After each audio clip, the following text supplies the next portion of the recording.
Bismillahir Rahmanir Rahim. Good evening or good afternoon to everyone viewing this episode of Beyond the Surface. I'm excited to chair this particular conversation between a Muslim, a Jew. I'm going by the title because Joseph had a bit of a, what's it called? A clarification from his side, right? So a Karaite, a Jew, and a Muslim. So as I said prior to coming on live to Joseph and Israel, this is going to be professional, maintaining respect and cordial, discussion. And I'm sure, obviously, Joseph and Israel, being from their respective backgrounds, will have, a to and fro. Obviously, I'll have a to and fro with Joseph. I'm sure with Israel as well. But the main sort of conversation will be obviously just engaging. It will be heated. I'm sure there will be conversations that would have an engaging back and forth, but as I said, respectable and making sure that obviously no one is crossing boundaries. So first of all, to my guests, Israel and Joseph, welcome to this particular episode. Assalamu alaikum. Thank you. Welcome to all of you. So we'll start off, and as I said before, I think how it happened, and just give a context, Joseph, you can add your input into this. So there was a video that you recorded regarding a passage in the Talmud regarding Yeshua or Jesus or Isa. And you made a video on your channel. I don't know how long ago it was. I think it was about a year ago or so, right? Probably, yeah. Probably, yeah. So I had a conversation with Israel. Obviously, we got in touch and obviously had a fruitful conversation on the Beyond the Surface episode. And then I recorded a video, which I tagged you in. And then you contacted me and said, look, Haji, you made a video. Would you like to engage? And I said, yeah, why not? Let's have an engaging discussion. And then obviously Israel was also interested. And this is how this has transpired. And we're here today. So introduction, Joseph, would you like to introduce yourself? And then we'll obviously let Israel introduce himself and then we'll get started. Okay, assalamu alaikum. My name's Joseph, born in the UK, fled the UK, probably the first one of several Jewish refugees from the UK because of the increasing threat that my community is under. So I fled to Israel, to a war zone where I feel much safer. Alhamdulillah. And so, yeah, I've made a video responding to Daniel Hakikachu. And I think these verses from the Talmud about Jesus, which they're not about Jesus, get thrown around Muslim Twitter, get thrown around neo-Nazi Twitter, and they're massively misrepresented. I think Israel kind of did his people a disservice. I say his people because even though he rejects the Bavli, he's still one of us. I mean, it's in the name. And so I thought he did us a disservice by just throwing the Jews that follow the Talmud under the bus. I get that he doesn't rate the Bavli, but I think words have incredible power in the age of the internet. And if our texts are getting twisted out of context, like the Quran and the Hadith often do, it can leave my people in a precarious situation. So I wanted to at least have a friendly conversation to see if we can find some common ground, see if you did misspeak or if you stand by what you said. And these are verses about Jesus, Isa, Yeshua, Yeshu. Thank you for that. So Israel, the floor is all yours, my brother. Thank you. So nice to meet you, Joseph. I've seen your videos for a couple of years now. Like Bro mentioned on Speaker's Corner, saw you debating people, so it's cool to meet you. Regarding your comments saying that the Talmud Bavli, the Babylonian Talmud, is not referring to Jesus of Nazareth, I think that that's not true. It's pretty obvious that the Bible is referring to Jesus of Nazareth just based off of the descriptors and the name. I mean, it's kind of in the name. I'm sure you'll mention the fact that the chronology seems to be a bit off, but it should be mentioned that at times the Talmud does mess with the chronology, either deliberately or because it's speaking in somewhat narrative terms and not focus so much on the chronology. But it's pretty clear that it's referring to Jesus of Nazareth. And with regards to your comments about me throwing my people under the bus, I would just say I don't think my people benefit from covering up the truth. I think my people benefit from standing in the light of the truth. And if these are the things that they said, it would be much more powerful to me to admit that and then point to the Torah as the ultimate source of authority that we're all bound by. I don't think that the Talmud represents the word of God. I think it represents rabbis' opinions, and I think it's perfectly fine for Jewish people to say, yeah, those rabbis' opinions are wrong, even if they were written in a book 2,000 years ago. So that being said, I stand by my statement. Yes. Cool. Should we just jump straight into it? And bro, Yeah, Joseph, you guys, it's your platform. I didn't know who I was debating, whether I'm debating no, you. you'll ask questions to me. Okay. So what I'll do is I'll just sort of make a disclaimer. So obviously the initial, that's why I mentioned the introduction first, because that's how we reached out. So eventually you're going to ask me questions, no problem. It will be an engaging Muslim-Jewish discussion, in polemics. But I want you to obviously, as I'm being the neutral party here, the Muslim, who protected the Jews during the Khilafah, even though we took the jizya, no problem, we don't mind.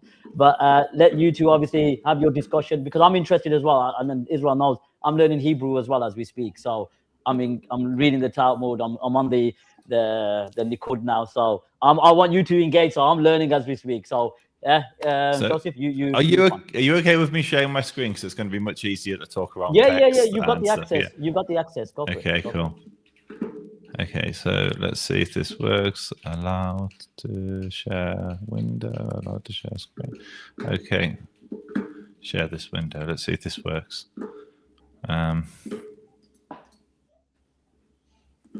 Present. Let's see. Sorry, I'm just trying to. Yeah, take your time. If not, I'll go into the settings and I'll. Okay. Any negative comments? I'm just gonna add a disclaimer. I could see some comments that are very, very disrespectful. So I'm gonna block anyone or ban anyone that makes such a comment. Okay. So I don't know whether you can see it, both of you, but anyone that uses profanity will be banned. Okay. So we're not gonna tolerate that.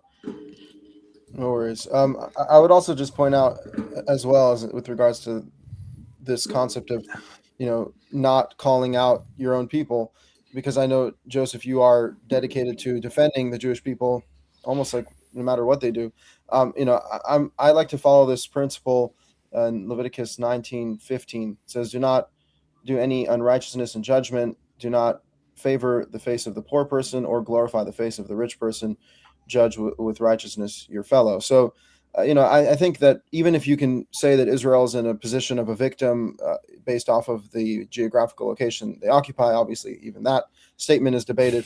But no matter what status or even if they're being pursued right now, which I'm aware of, say the anti-Semitism going on, but we have to stick to the truth. And I think that the truth is, this is what the rabbis believed about Jesus. This is true that even the term Yeshu, which refers to the Hebrew name for Jesus, the traditionally and historically Jews have abbreviated to say Yamach Shemo v'Zichro, which means erase his name and his memory, right? And so this is, the Jews clearly don't have a favorable view of Jesus. I think that should be abundantly obvious.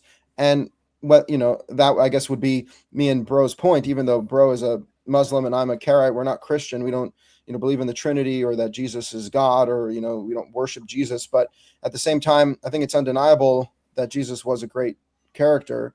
We don't know everything that he said or everything about him, considering that he didn't write anything, and the New Testament was written by disciples that didn't even know him, who had a vested interest in creating a religion around him. But at the same time, it's undeniable that the character of Jesus was fundamentally good, and he was killed unjustly. And I think that his death and his life has been a huge moving piece in history, if not one of the biggest, to bring the Bible to the rest of the world. So, this is clearly a significant character. I don't think we should say the things that the Talmud says about him. Cool. Okay, we'll get into all of that, because I don't think the Talmud says other things about him. It's not letting me bring my screen up. Okay. Do you know how? Hold on, let me go into. I could see it there, so it should pop up. Let me see if it allows. Yeah, it says guests can stream to this on guests. Allow guests. I know, but I think you just need to bring it up. It's in the lobby kind of thing. Sorry. Okay, sorry. Apologies. Okay, is it the one with the Jesus photo? Is that the one? That's the one. Okay, I'll put the photo. Yeah, they had a Polaroid which they used. That there? Yeah. So I tried to find the blondest Jesus I could. So okay, just to begin with, just to find some common ground, Quran, Islam says very little details about Jesus. So we're largely going to have to go from the New Testament to get any detail in terms of dating him, etc. Are we all in agreement with that? Is that a fair place to go? Yeah. Okay, cool. So I put his birth between the 6th to the 4th before the Common Era, and then his crucifixion. I've deliberately not said death out of respect for you, Bro Haji, because I know you guys don't think that Isa died. But the 30 to 33 Common Era. And we can date that from Herod. We can date that from Tiberius Caesar. We can date that from Pontius Pilate, when he was the prefect of Judea, not Palestine, interestingly, Judea, to try and arrive at which period did this man, the man of the New Testament, the Isa of the Quran, when did he live? Would we all agree that this is largely the right ballpark? Are we in agreement here? Yes. Perfect. So let's just jump straight into some of the text then. So Sanhedrin 107, we can skip this one because it goes into it and a little bit more. So apologies, it's a bit dry, but I've highlighted the bits to pay attention to. So when Yanai, the king, was killing the sages, the rabbis, Joshua ben Parachia and Yeshu, it's interesting, we'll get into who Yeshu is and how we arrive at the different names, went to Alexandria of Egypt. When there was peace, Shimon ben Shetach sent to him, "From me, Jerusalem, the holy city, to you, Alexandria of Egypt, my sister, my husband dwells within you and I sit desolate." So he's basically calling for Joshua to come back. He arose, came back, and a certain inn happened to be available. They showed him great honor. He said, "How beautiful is this inn?" Aksanya. Yeshu said to him, "My teacher, her eyes are narrow." So the word inn can mean inn or innkeeper, female innkeeper. And so whoever this Yeshu character is, he's commenting on how this person looks, the innkeeper looks. And so he's rebuked and he's excommunicated. He brought out 400 shofars and ostracized him. Yeshu came before him many times saying, "Accept me," but he did not pay attention to him. One day, Joshua ben Parachia was reciting Shema. Yeshu came before him. He intended to accept him and he signaled him with his hand, but he thought he was pushing me away. He went, stood up a brick and bowed down to it. So whoever the person in this text is worshipping a brick. And there's two different instances where this verse appears. In the Bavli, at one time he worships, the other time he bows down. Joshua ben Parachia said to him, "Repent." He said to him, "This I receive from you. Whoever sins and causes the many to sin is not given the opportunity to repent." And the master said, Yeshu practiced sorcery, incited, and led Israel astray. Why did I go over all that text? You'll see in a minute. Because from that we can date the person in this text. And what I'm going to do, I'm going to take us through each of the different quotations from the Bavli, from the Talmud, where it mentions this person and or people that we've come to call Yeshu.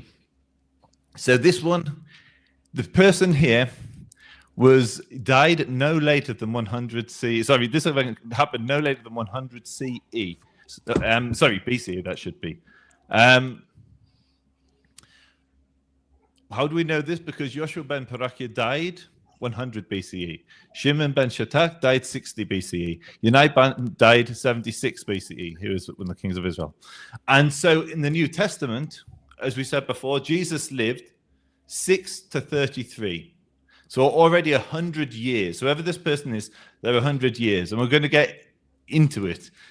His sins were idolatry. Nobody in your text accuses Jesus of idolatry. Nowhere in any text is it recorded that Jesus of the New Testament worshipped a brick. My understanding is he worshipped Avinu Malkeinu, our Father, our King, God. Allah subhanahu wa ta'ala. So this person was excommunicated. As far as I'm aware in the New Testament and in the Quran, Jesus is never excommunicated. And he's punished for sorcery, inciting, leading Israel astray, rebelling against the rabbis, and leading the masses away. And the New Testament, it's blasphemy, messianism, kingship, but nothing to do with sorcery or leading Israel astray. So far would we agree that the person in that text, give it Israel, I understand that you said sometimes get the chronology mixed up, But whoever we're talking about here, the characters in the story predate Jesus. Would we agree to that at the very least? The text. Chronologically, yeah, according to this this chronology, Yeshua ben Prachia lived 100 years before Jesus. So I understand that argument. At the same time, again, as I pointed out, the rabbis say that Moses projected himself into the future and saw Rabbi Akiva and said, if only Rabbi Akiva was the one who gave the Torah instead of me, because he can give an exposition and expound on each crown of every letter of the Torah, even though that it was quite literally a different form of Hebrew, because Paleo Hebrew, in which the original Torah was written, is different from the Assyrian Hebrew of Rabbi Akiva, where there were no crowns. So the Talmud clearly doesn't do very well with chronology and all these things. And again, you have to look at the the strange coinciding points here. It says that he was killed. This is Sanhedrin 43a. He was killed on the eve of Passover. Yeshu HaNotzri, Jesus of Nazareth, was killed on Passover Eve. And then Gittin 57, 1 second, then Gittin 57a says Jesus of Nazareth is burning in excrement in hell because he went against the rabbis. By the way, what you said is incorrect. Jesus in the New Testament was performing miracles and healing people, and the Pharisees came and said, you are performing witchcraft. So even within the New Testament, they're saying, you're acting for the devil, you're working for dark forces, right? This is in the New Testament, and it's abundantly clear that the rabbis thought Jesus was a heretic for going against them, their authority, and they killed him, and they were the ones instrumental in killing him. I'm sure they excommunicated him. That kind of goes without saying. So let's share the text that you just mentioned with the audience so they can see the text themselves. So one thing is probably worth touching on before I jump into this is the actual Talmud itself. And so Israel and I probably have a good understanding of what the Talmud is. Many of the people watching won't. Me and Israel may or may not agree on what it is. But effectively in Judaism, there is the written law, the Torah, and then you have the oral law. Now, the oral law is contained and organized in the Mishnah. It was written down around 200 CE by Yehuda Hanassi, Judah the Prince. Again, Yehuda, his name keeps on popping up. And so it was written down around 200 CE. And it organized the oral law. Now, the oral law is a combination of laws that were given to Moses at Sinai, and then laws that were introduced by man using agreed principles. So we have gezerot, takanot. These are different forms of laws that man can introduce, because Judaism is a civilizational religion. It's not just a set of beliefs. The Supreme Court, the Bet Din Hagadol, used to sit in Jerusalem at the gates of the temple on Har HaBayit, where Masjid Al-Aqsa is today, interestingly. And from there, the Bet Din would rule for all of Klal Yisrael, for all of the Jewish people. Now, Israel rejects their authority. But if I understand you correctly, Israel, I hope I'm not. Well, yeah. You just conflated two terms, which is were these laws for Moses or were they the rulings of the high court? So it's a combination of both. So you have things like the measurements of a sukkah. What is a sukkah? There are certain laws which we believe, we have a Mesorah, a tradition, that they were given. The first court is Moses and the 70 elders. Then the next court is Yehoshua, which is where the name Yeshua actually comes from. It's a derivative of Jesus. It's Yeshua, Yeshu. These all flow from the Yeshua, who is in Islam Yusha bin Nun, who is along with Caleb, the leader of the Jewish people who leads them into the land. So he has the second court. And then there's a series of courts all the way down to the Kalot, which is the assemblies of Ravashi and Ravina, which is maybe 100 to 200 years before Muhammad is born. So 500 to 550 CE. That's when the Talmud is rejected. Sorry, I've skipped a step. So Rabbi Singer is a dear friend of mine, and he can say what he likes, and I can say what I like. You're free. Say what you want. And so the Mishnah, from the point of Yehuda Hanassi, which is 200 CE, going all the way back to the Moses, There's laws that are introduced. There's wisdom, which is codified. And until Yehuda, it's given from teacher to student in the same way that you have isnad in the hadith. And then at the time of Yehuda, he goes to all of the different, he looks at all the different chains of narration, redacts the Mishnah, and then the Gemara, which is a commentary on that Mishnah, including some traditions that were still left floating around that hadn't been brought into the law. Sorry, that hadn't been codified in the text. That's then codified around 500 to 600 CE. And that together is called the Talmud. And so we're reading a sheet from the Talmud now. So isn't it taught in a Breita? So the Breita is one of those traditions that Yehuda Hanassi didn't codify. So it goes back to the same period, but it's written down a few centuries later.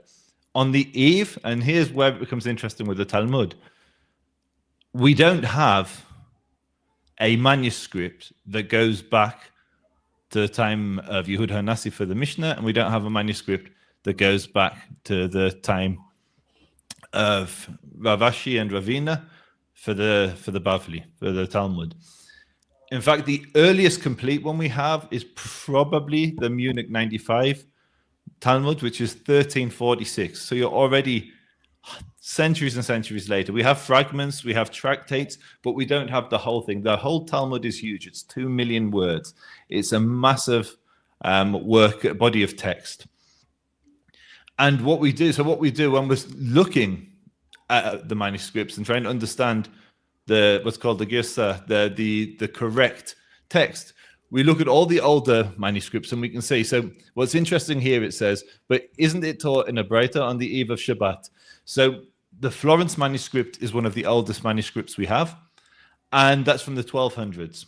And there it introduces Shabbat, which is not the case for Christianity, but that's not a common reading. That's just a reading that we have. And the eve of Passover. Now, my understanding is Jesus is killed on Passover, not the eve of Passover, Erev Passover. They hung Yeshu, and now here's where it becomes really, I'll just skip ahead a little bit so you can see, and then go back. The text is heavily censored because Christians back then, they weren't too nice to the Jews. And many people, for many centuries, have read Jesus into these texts. And so this is the Munich 95. So this is 1346, Common Era. And you can see where the text has been scratched out to avoid the Jews being persecuted. I'll take you through what that text says in a minute. But when you read the text, it clearly is not Jesus of the New Testament or Isa of the Quran. So we have multiple names here. We have Yeshu. We have it completely censored, so we don't know. Yeshu Hanatzri, Yeshua Hanatzri, Yeshu Hanotzri. Various different names have been put in place by scribes over many centuries. And because the Talmud was never meant to be written down, it's an oral law. It was supposed to be told. It's supposed to have that flexibility. It's not like the Hadith or the Quran or the Torah, which is a text which was locked. This was supposed to be given from teacher to student orally. And the crier went out before him for 40 days proclaiming Yeshu Hanotzri is going to be stoned because he practiced sorcery, incited people and led the Jewish people astray. Anyone who knows a reason to acquit him should come and teach it on his behalf. And they did not find a reason to acquit him. And they hung him on the eve of Shabbat, on the eve of Shabbat and Passover Eve. So what they're saying here is he was stoned to death and then his corpse was hung up.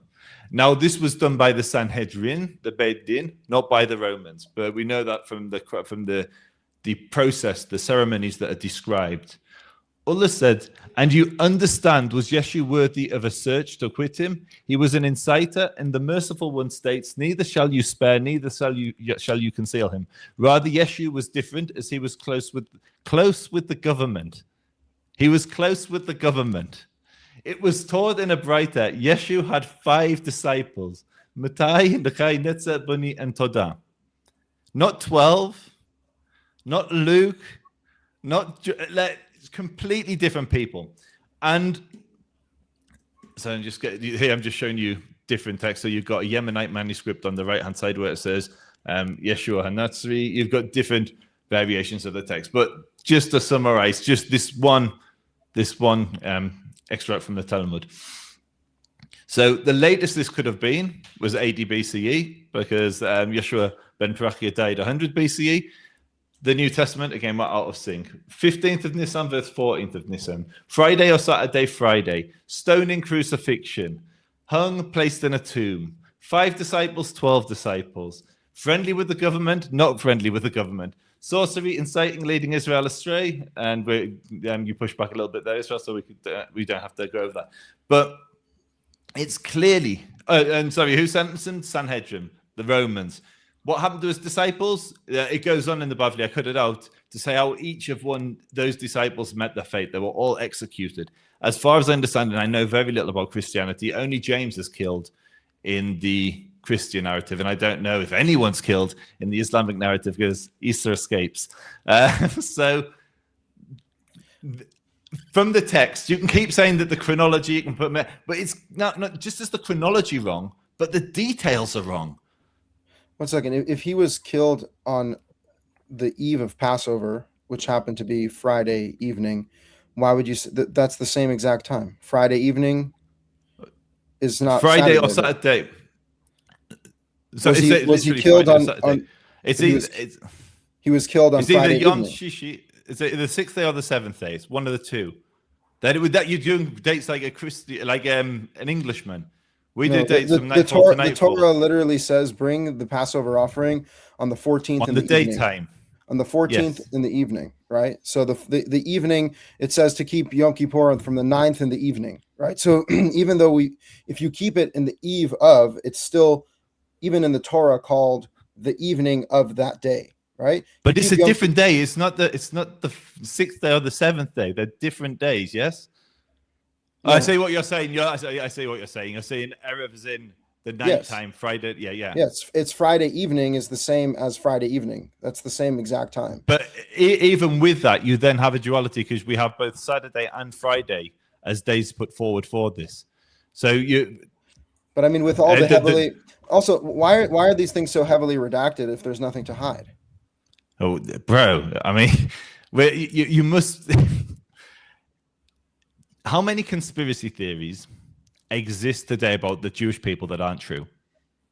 But isn't this so bizarre that it's like the exact same story with the exact same names? Like, yeah, obviously the disciples they got wrong. They're not the same names. They're not the same. Again, and how would they get them wrong? This. I mean, they get everything wrong. But Jesus of Nazareth being killed on Passover evening, the eve of Passover. What's Israel? With all due respect, what's the biggest thing that everybody knows about Isa, Jesus, from a Christian perspective, which would have been the dominant narrative at that time? He was crucified.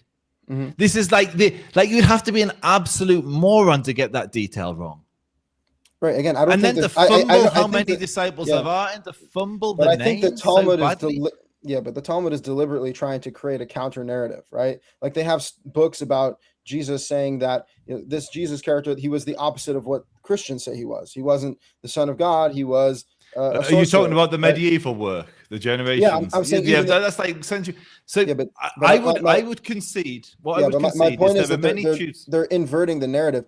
I'm not surprised that they would get details wrong, or that they would try to say that we're the ones who did it and not the Romans. The reality is the Jews didn't even have much power, right? Definitely at the time of the Romans. And they could be placing this in a different time period. I'm just saying, don't you think the coincidence is just a little too strong? Jesus what's Nazareth, the coincidence? What is the coincidence with this story there was two Jesus of Nazareths who lived 100 years apart from each other. They were both going against the rabbis. They both had the same name. In most of the texts, in most of the Gizot we have, it says Yeshu, or it's censored. It doesn't say Yeshu Notzri.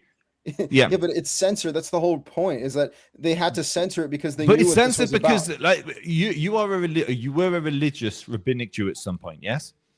Yeah. And even you believe that this is about Jesus. What I believe has happened here, and we'll get into it in a minute, is Christianity became the dominant religion of the world, the biggest religion of the world, and Judaism is basically silent on Christianity at the time. The characters we're reading about here clearly are not the Jesus of the New Testament. They're somebody different. You can say they've got a similar name and there's certain details which are similar, but people are trying to, you know, that was it the Ali. Anyway, I'm not going to diss on Ali Dawah while he's not here. It was the dominant religion of that time, and for the last 2,000 years, or at least last 1,600 years, 1,700 years, everybody has been aware of it, and Judaism was silent. I think medieval rabbis, scribes, have read into it. And if you go to Sefaria today, you'll read Yeshua Notzri. You'll read Yeshua, whether it said Yeshua Notzri originally, whether it said Yeshu, whether it said Yeshua. So, for instance, in the I got it here.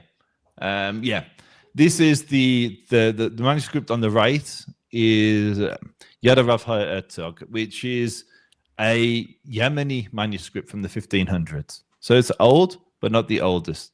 But the Gersa, the text he has, seems to be closest to but that's even crazier, because if you say that's a Yemenite manuscript, the Yemenites were completely disconnected from like the whole Christian West, and they probably had some of the oldest manuscripts. I know by 1500s with the least. I mean, Rambam visits.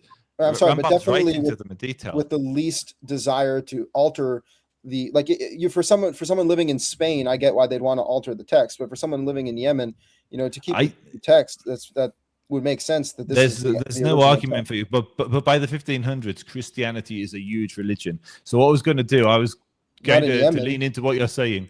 I mean, it wasn't the dominant religion in Yemen, but it had been dominant in Yemen at different points. Like Yemenis were very aware of Christianity at this point, 1500s. It is a global religion which Judaism is trying to compete with, and so the fact that a scribe. And what I was trying to say, I was trying to be charitable. I was trying to say, I believe there are scribes that have written the Talmud, the Bavli, who believe that Yeshua HaNotzri was probably Jesus of Nazareth. I don't think this was a fringe position. It's why somebody like Rabbi Singer, who I have tremendous respect for, he believes that at least some of the texts may be talking about, I don't want to put words into his mouth, but some of the texts are talking about the Jesus character. And you can log into X and see countless rabbis using these texts to attack Christianity. I'm not interested in rabbis. I'm interested in what you said before, the truth. And are these texts talking about Jesus of the New Testament? And none of the details line up. No, like some of them do, which is why I wouldn't say none, but can I point to two other things? Because you laughed, first of all, when it said he was practicing sorcery, because no one ever accused him of that. Matthew 12:24. But when the Pharisees heard this, they said, "It is only Beelzebub, who is the king of the prince of the demons, that this fellow drives out demons." So he's using like demonic power to drive out demons, is what the Pharisees accused him of. And then when it says that he was close to the government, right? It explicitly says in the New Testament that Pontius Pilate, the Roman general leader of Jerusalem, did not want to kill Jesus, and he said. But that doesn't mean he's close. That does not mean he's close. Yes, but again, the point is that the leadership did not want to kill him, and so they had to come up with ways to actually get this to happen, right? According to the text here we've just read. For the source, it's John 8:18, and throughout the New Testament. Okay. All I was going to say is, according to this text, it's not that they were lenient or looking favorably on him in his hearing. It's that his crime was being close to the government, and in Jewish terms, that would mean collaborating with people who are very, very oppressive and persecute you. Well, so okay, that's an interpretation. That's an interpretation, because I just saw an interpretation saying he was close to the government. That's why they had to go out, because what the Talmud says is, why did they even go out calling for 40 days to see if they could save him? If he's an idolater and a sorcerer, you should just kill him right away. And so they said it's because he was close to the government, and the government was looking for ways to acquit him, that they had to go and find, give him a proper trial, is pretty much the way that you can understand that.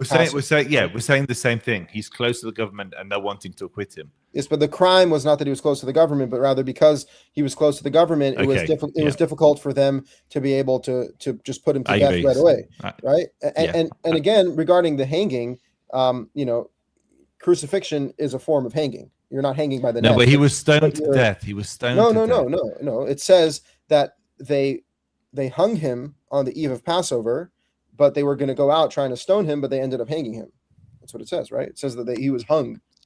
No. So what? It's the the ceremony that you go through, you execute the person, then you display the corpse. You saw it in medieval times. You saw it all. Someone would be executed and their body would be hung, so that the people could see the gravity of sinning as a deterrent, so people wouldn't sin. Well, that's also a rabbinic idea that you hang someone after they're stoned. But even then, that's again, fine. But we agree that it's a rabbinic idea, and yeah, but we also agree Christian that, narrative. Yes, but this is the rabbi's spin on the narrative. I'm not going to expect this to be the same at all. I'm going to expect them to change details. I'm going to expect them to do this. It's just a little strange that there happens to be this identical figure who's accused of the identical things. He's not identical. He's not identical. Okay. We've got multiple names for him. We've got major details. We have one name for him, and sometimes they leave out the Nazarene part, which clearly Yeshua. But to this day, that's still Yeshua is the Nazarene way of saying Yeshua, and ultimately, what do you mean Yeshua is the Nazarene way of saying Yeshua? Yeah, like in Nazareth, they wouldn't pronounce it Yeshua, at least according to what I've studied. In Nazareth, they would say Yeshu. That was how they pronounced Yeshua, but it's the same name. And again, the Notary part, the Nazarene part, was obviously edited out because the Jews were afraid of persecution from Christians. That's obvious. Now, why were they afraid? Why do they even have this story? Like, it's just so bizarre. Because we preserved it. Can I pull away for 1 second? Just 1 second, because you obviously admitted already that probably the vast majority of rabbis believe this is referring to Jesus of Nazareth. You have your own opinion about it, although the vast majority don't. But there are rabbis throughout history that have. I definitely wouldn't say the vast majority believe this is Jesus. The vast majority of rabbis are completely indifferent. The vast majority of rabbis were indifferent. Okay, so that's exactly where I'll push back, because you're trying to pretend that Judaism is indifferent to Jesus, or that Judaism doesn't have a negative view of Jesus, when that's clearly not true. No matter where you look at the conversation of Jesus, tell me one Orthodox rabbi, in all of from the time of the Mishnah till today, who has a favorable view of Jesus, or is even willing to give some olive branch to the actions of Jesus or what he did. It's very clear, even in the New Testament. There's multiple rabbis that did, but it's a tangent. Well, again, you can't deny that. Rabbi Yaakov Ebden. Okay, but you can't deny that the majority of Orthodox rabbis have a disfavorable view of Jesus. No, they have an indifferent, is what I said. Indifferent. That's what I believe. No, and I'm saying that's not true. It's Christianity. It's not indifferent. That's just not true. Like, there's literally rabbis running around today, including your dear friend Rabbi Singer, who's dedicated his life to pointing out that Christianity is idolatry and Jesus was an idolater, and they believe that Jesus was a sorcerer and an idolater. And within the New Testament, which you wanted to bring as a source, I think Jesus is going up from against people like Rabbi Singer isn't the character of Jesus; it's the taking Jesus and creating a Trinity, saying he's the Son of God, saying he's a prophet. These are things that rabbis will push back against, because that is against our tradition. The character of Jesus, which is what you're saying we're attacking, I disagree with. Yeah, I mean, I think we can see attacks on that as well, but it's more so, I could criticize the character of Jesus as well. I would just say it's particularly when we get to the final story in the New Testament, where the Pharisees and the Jews are rallying around saying, kill Jesus and free the murderer, right? Do you believe that didn't happen? I don't have any strong opinions on what the New Testament says. When I read the New Testament, and it's saying things like the blood of Jesus is on our hands, etc. Is that theory you're talking? Yeah. Well, I don't think the blood of Jesus is on your hands or my hands. So, but what I was going to say is, I read that Israel as a Jew. So how does your family, your parents, who do they blame for the destruction of the temple? Do they blame Rome, or do they blame the Jews? No, it's our fault the temple was destroyed. The Jewish response to trauma is to blame ourselves. So, of course, the Jewish followers of Jesus are going to say, it's our fault, it's on us. It's a very Jewish response to a situation, is to take the blame on themselves. But I don't want this to be a whole Christian thing, because I'm not qualified to talk about Christianity. I'm not Christian. I literally want to focus in on what we can, which is the Bavli talking about Jesus of the New Testament? And I don't believe it is. I mean, this is one of the other ones which comes up so frequently. So it was taught in a Breita. Rabbi Eliezer said to the sages, And it is not that Ben Satada brought sorceries out of Egypt with a scratch upon his flesh, and is it not? So they're saying that this person, Ben Satada, so Ben means son of, like Ibn, has brought sorceries which he can't. They're talking about the laws of Shabbat. Can you write on Shabbat? And it's saying he scratched sorcery incantations, whatever, on his arm and took them out of Egypt. They said to him, he was a fool, and we do not bring proof from the fools. Ben Satada said, he is the son of Pandira. Rav Hizda said, the husband was Satada, but the lover, so who he had relations with, was Pandira. But was the husband not Papas Ben Yehuda? And this is the important part again, because we can place this person.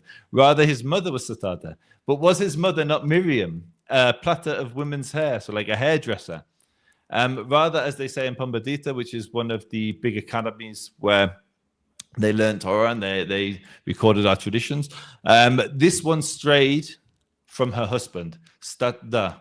It's a play on words. It's a pun to say that she had an affair. But the important part here is Ben Papas. So Ben Papas was a contemporary of Rabbi Akiva. Rabbi Akiva was killed in 135 CE, so 100 years after Jesus. And the reason people say this is talking about Jesus is because their mother is called Miriam. Well, just like Yeshua is a common name, guess what? So is Miriam, so much so that how many Muslims are called Maryam to this day? How many Muslims are called Muhammad? Someone being called Muhammad, someone called Maryam, someone called Yeshua is not a strong proof. And so this, I completely reject the idea that this is talking about Jesus, because the only thing you have is that the woman is called Miriam. Right.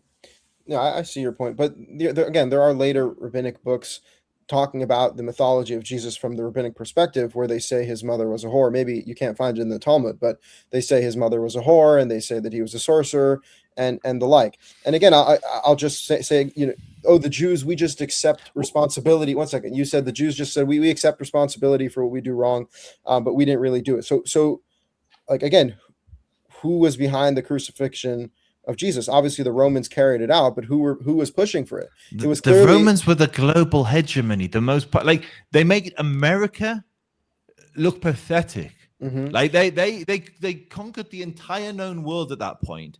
Yeah. To imagine that a bunch of desert-dwelling Jews, and I don't mean to speak ill, because we're okay desert dwellers. We built some pretty fabulous palaces and the like, so Herod did. But to imagine that we're pulling the strings, we're literally ending another conspiracy. It's always the Jews. The Jews are controlling the Romans. The Jews are controlling America. The Jews. No one's saying that like the Romans were like these wonderful people. But the reality is that the way it's described in the New Testament, and it's historically accurate to point this out, is that the governor of Jerusalem, who had all the Jews under his watch, is not about to deal with a rebellion because of this one guy. So to him, he doesn't care really to kill Jesus. He doesn't think he's guilty, but he's like, I'll kill him because I want to keep this rabble of Jews with not without them rebelling against it. Because even though you're right, the Roman Empire could crush a Jewish rebellion, it's still not something they really want to deal with, right? And so that's the explanation as to like he put it in their hands. He's like, all right, you want to know who you're killing? Are you killing Jesus? Or are you killing Barabbas, who's a murderer? And they say, Jesus, kill Jesus, right? And that's the way the story goes. And I think that's pretty plausible. And it's demonstrated in both the New Testament history, but also in the Jewish attitudes towards Jesus, where they genuinely believe that he was an idolater, blasphemer, who was deserving of death. So that would really explain how that all happens.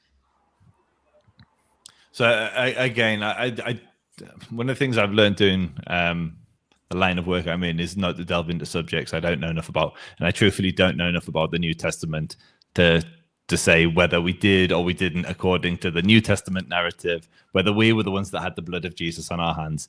It doesn't make any sense for me that the Jews would be able to control Rome in the ways it's not about control. I was not describing control. I was describing a practical situation where we're either going to have a rebellion because of this, or we're just going to give you the ability to choose who you want to kill. That's how it's portrayed. It's not portrayed as some behind the scenes control. It's a simple calculation made by a cold calculating Roman general who doesn't really care about either of these people. And he's like, well, in order not to have a rebellion, you decide who you want to kill.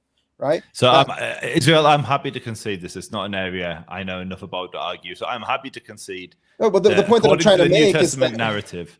Yeah, according to the New Testament narrative, but according to the narrative that is this ancient rivalry between Jews and Christians, while Christians view Jesus as the highest individual possible, either under God or part of God, Jews believe Jesus as to be a really, really lowly character, potentially a bastard child, sorcerer, and there are Talmudic things to back that up. There are later medieval. So Jewish where's is this the B child? Is this the verse you're basing the B child on? No, I would say I see your point. How it's pretty vague, but again, I think there's this book called Toldot Yeshu, right? Toldot Yeshu. It's just rejected. So in the medieval period, Christians were putting us through hell. They were ripping our flesh from our bodies, and so in underground circles, people started distributing material that was highly critical of the religion of the people that were persecuting us. That does not surprise me. But a medieval text is not a proof that the authors of the Bavli, which is what I care. I care about Chazal. I care about the sages that wrote the Bavli. I care about the Mesorah. I care about the tradition. And a medieval rabbi sitting in Germany 1,000 years later is of little consequence to the Jewish tradition. So yes, I can find you things that Rabbi Israel, somebody could quote you in 1,000 years and say this is what the Jews believe, that we reject the Bavli, etc. But you are an edge, it's a fringe, it's not representative, and what you believe or don't believe doesn't really impact the Jewish people in any meaningful way. And I don't mean that as a disrespect, it's the same with myself. But the Bavli, the authors of the Talmud, for Muslims that are watching, it's like the equivalent of throwing out Bukhari. It's the equivalent of throwing out Kitab al-Sitta, the 6 books of the Hadith. This is how important this is. We can't read the Torah without the Bavli. I know Israel would argue strongly that you can. We obviously agree to disagree on that. But that's who I'm defending. I'm not defending a book from medieval Europe. I'm defending the Talmud Bavli because it's central to the rabbinic Jewish faith. Again, I'm curious, so what is your view on Jesus then? Do you not agree that he was a sorcerer? Do you agree that he existed? Do you think he's a fictional character? The only reason I think he probably exists is because there's details which they include, like him being from Nazareth, etc., which it barely features in the Jewish world. You'd not find it mentioned. So they have quite specific details, which lends me to believe there was somebody called Jesus, Isa, Yeshua. Do you believe he was performing miracles? No. Okay, so he was. I don't mean that's a disrespect. No, so he was just a charismatic leader, and how did he die? He was one of the boys that did well. He built up a big following. He was a Jewish teacher teaching. As I understood it, he studied under rabbinic Jews, the rabbis that you reject. And he then took those teachings and sold them largely to a Jewish audience. And then later, those ideas were picked up by non-Jews. And I kind of fall in line with Rambam in that I see Christianity as being part of the divine plan. It's because of Christianity and Islam that the entire world has the name of mine and Israel's great-great-great-great-grandfathers on the tips of their tongue. They know who Israel is, Israel. They know who Isaac. They know Ibrahim. Because Islam and Christianity carried. No idea. No idea how he died. Okay, right. Again, it's just bizarre, to say the least, that the Talmud has this character, Jesus of Nazareth, who has a very similar character arc, and the same. But you've injected the of Nazareth. It is multiple places written by various scribes in very different ways. Yeah, Yeshua. Again, Yeshua Notzri. What else would they need? What would be the main defining characteristic of Jesus of Nazareth that they would have to so what I'm saying is I what think would the be the main hanotri was added. Which you think it was added or removed? Like if they're censoring I think these the hanotri texts, was I think the hanotri was added by scribes later as Christianity became the dominant religion. Some people connected it to Jesus, and I think that's where the hanotri came from. I think there would be no reason to edit out if it just said like there was this guy Yeshua, it wouldn't. But like the notary part, the Nazarene part is the part that would need to be edited out. And considering that this was so heavily redacted and edited, it would seem that the most damning statement, Jesus of Nazareth, is actually the original. So truth. maybe I'm not being clear as well. I'm saying I believe that because the text has been censored, we don't know what it said. We really don't. We've got multiple versions floating around. And I'm happy to concede that I believe some people believe it was talking about Jesus of Nazareth, Jesus of the New Testament. You only need to go on X and find rabbis that believe that today, and they use it to insult Christians and Christianity. It is a view that exists in the Jewish world. I'm not saying it's the dominant view. I think the opposite is true. I think the dominant view is that Judaism is completely indifferent on the question of Jesus and Christianity. Completely indifferent. And that's why when you ask me, what do I think? Did he die? Did he do miracles? I don't think he did miracles because I don't think he was a prophet. I don't think he certainly wasn't the son of God. But Jews are indifferent throughout the centuries. But you will find some Jews that aren't indifferent. And we have multiple names here. So I'm saying I don't believe originally. I believe there's two different people. I'll just conclude that. So this one is 135. So basically, I'm just going to skip. There's three figures that we're discussing. There's someone called Yeshu. There's someone called Ben Pandira. And then there's Jesus, son of Mary.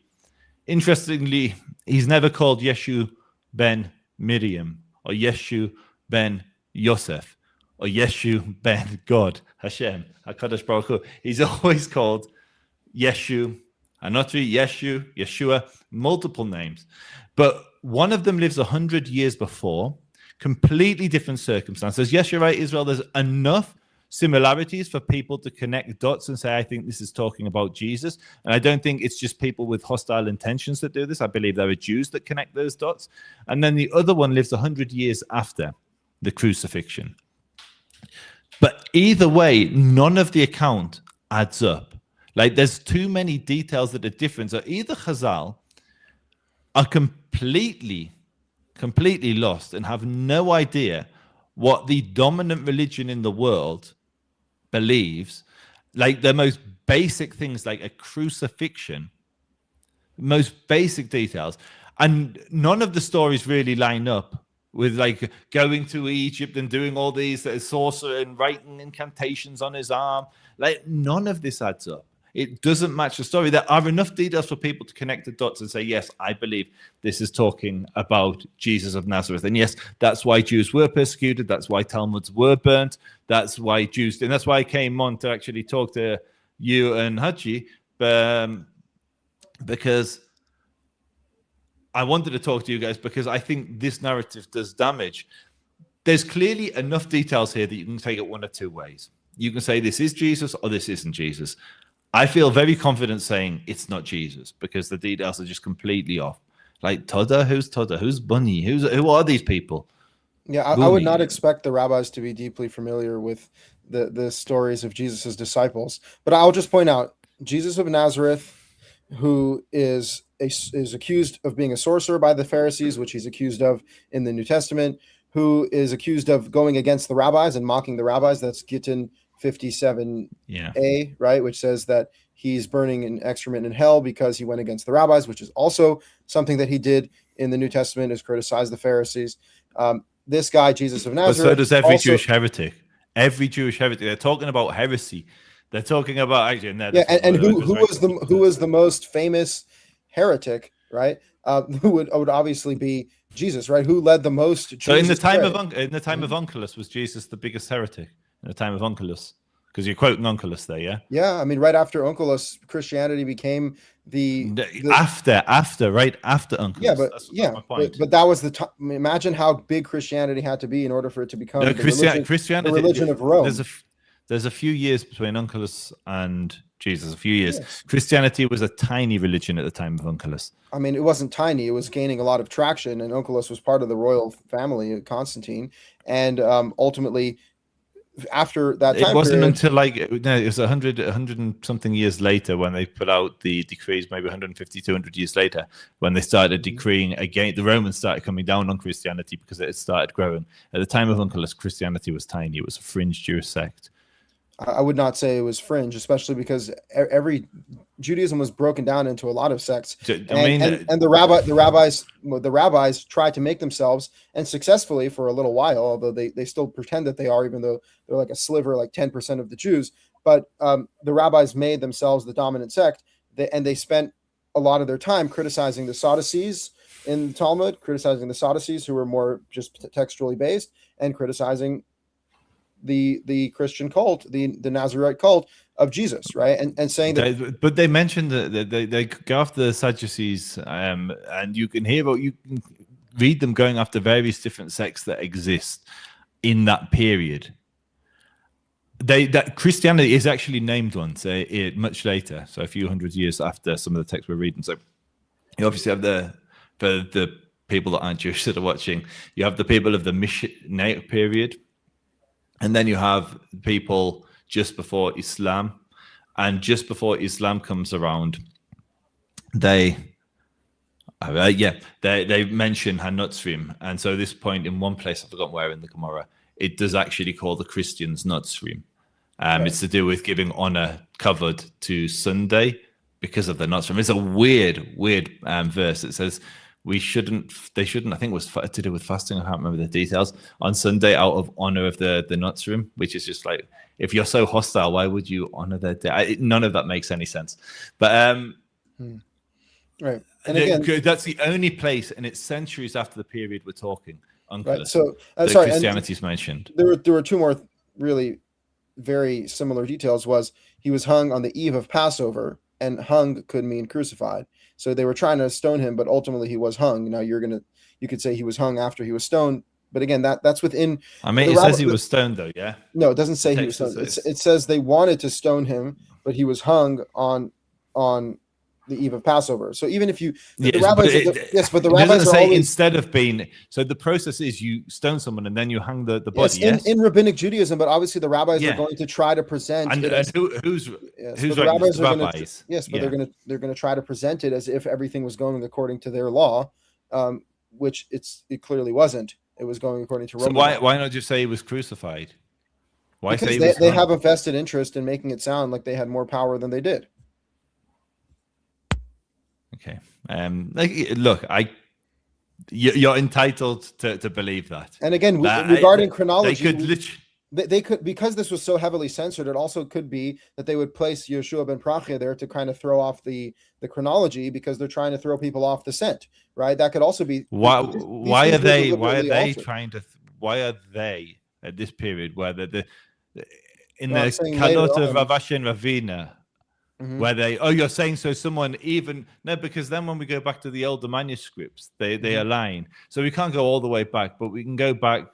I think, I've got it somewhere. I went through all the manuscripts I could find, and there were some, I think the oldest I could go back with these verses was, the early 1100s. It was Florence 7, I think, is the oldest copy I found, which is 1177. So it's really late. Yeah, pretty late. So I'm saying, because these texts are so heavily doctored, either it could have been deliberately changed to throw people off the chronology, or alternatively, the Talmud also has other chronologies they get wrong, even in the Tanakh. And you can find multiple places in which the Talmud either doesn't know the chronology, or they don't really care, and they're just trying to speak in broad terms. Okay, so look, I maybe 1,200 years ago, somebody scribbled out someone else's name and changed it.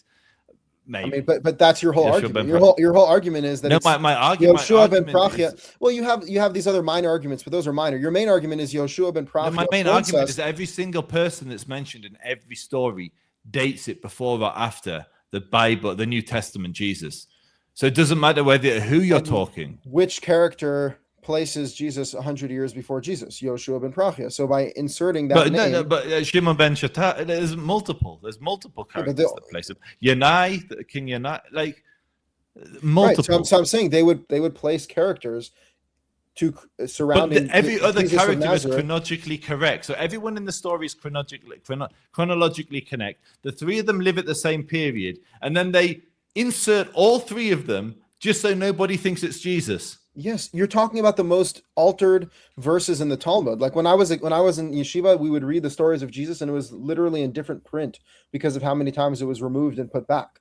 Okay, these are the most altered versions of the Talmud. That's not no, so, but that's not so crazy. Story. That's not so crazy to assume that they would write a story and place it 100 years back in time in order to. Would it not be easier just to change? Would it not be easier to change the name to David? No, they want you to know who you know.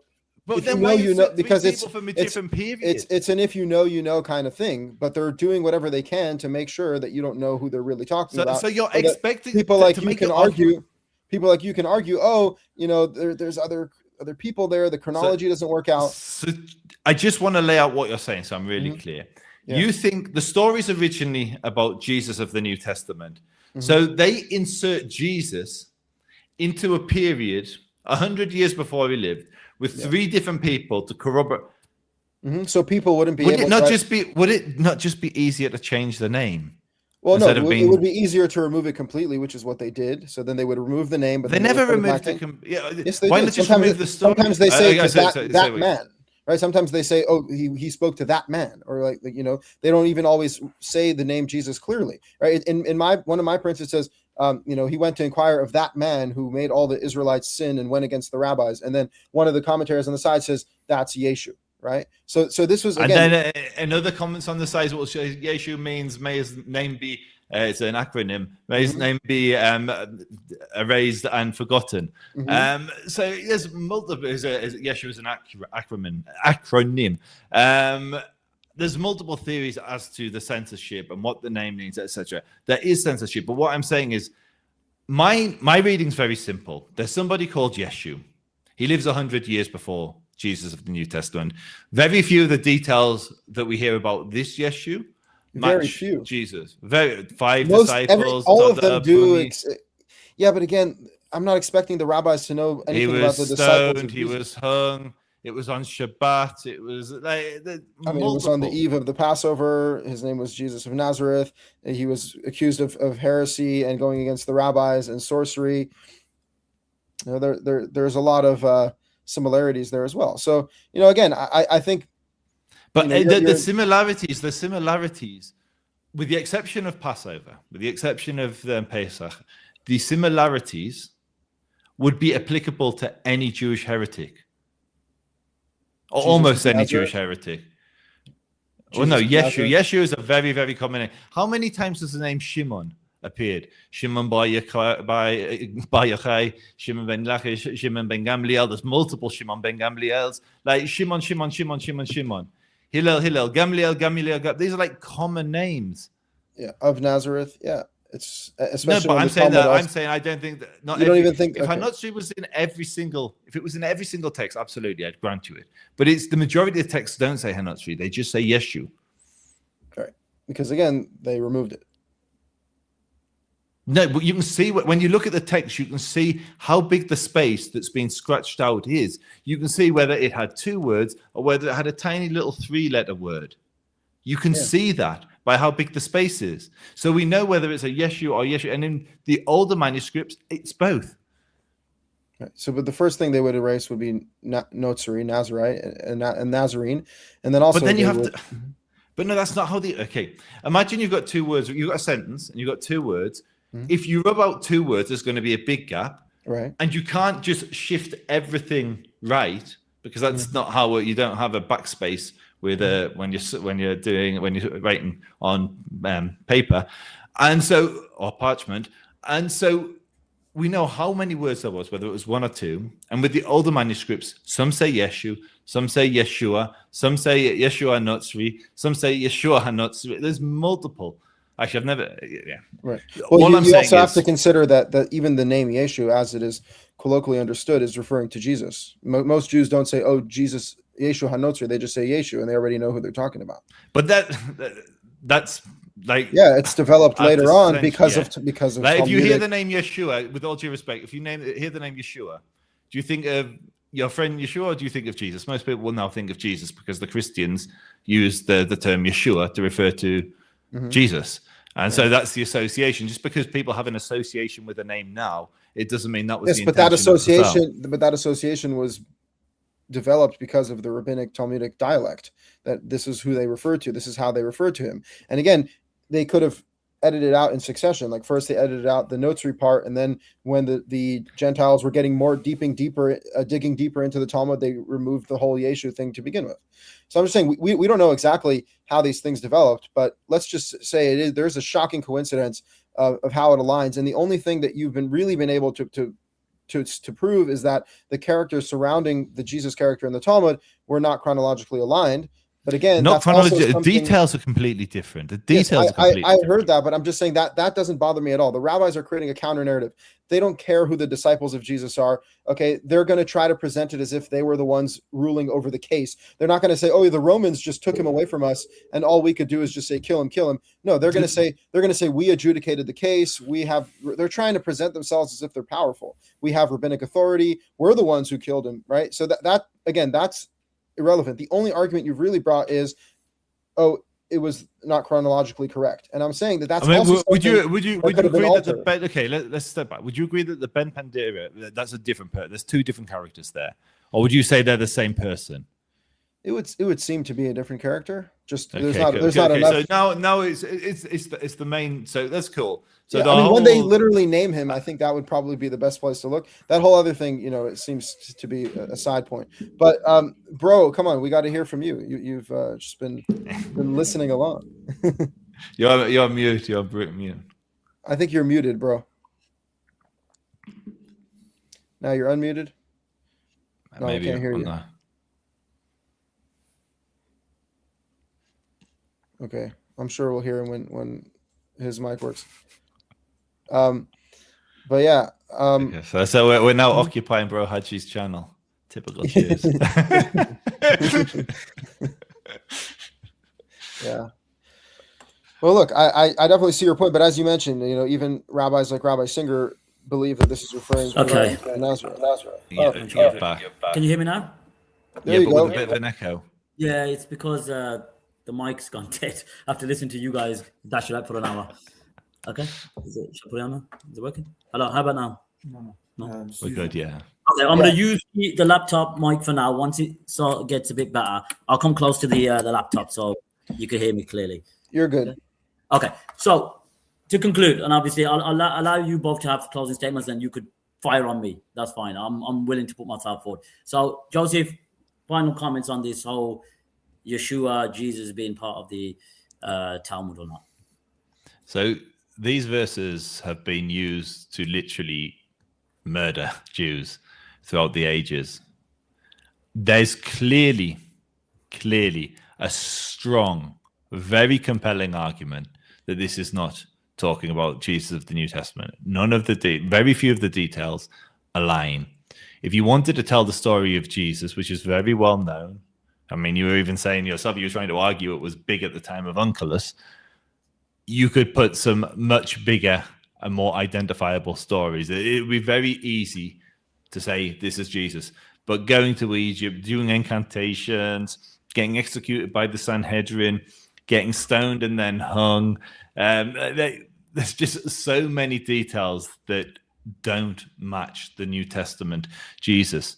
And so I think it's very reckless for people to come on and speak as authoritatively as Israel did and say that this is definitely speaking about Jesus. And I can't remember exactly what you said, but you were very dismissive and saying that I was trying to deceive people effectively. I can't remember the exact wording you used.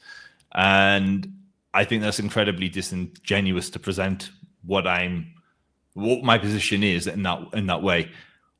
What I'm saying is I'm reading the text literally. There's three characters: Jesus of the New Testament, there's then Ben Pandira, and then there's this person called Yeshu. And they're three distinct characters with very different stories. Some of the details line up. One's got a mum called Miriam. The other was killed around the Passover period. But they're different people. They're clearly different people.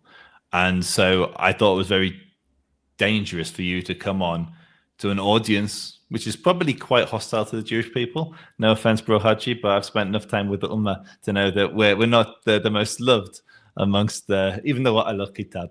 I thought it was very dangerous to go on there and say that we're saying that a prophet of Islam and the God of the Christians is burning in excrement, because it doesn't paint us in that positive a light. And I don't believe the text is saying that at all, as I've just taken you through. Okay.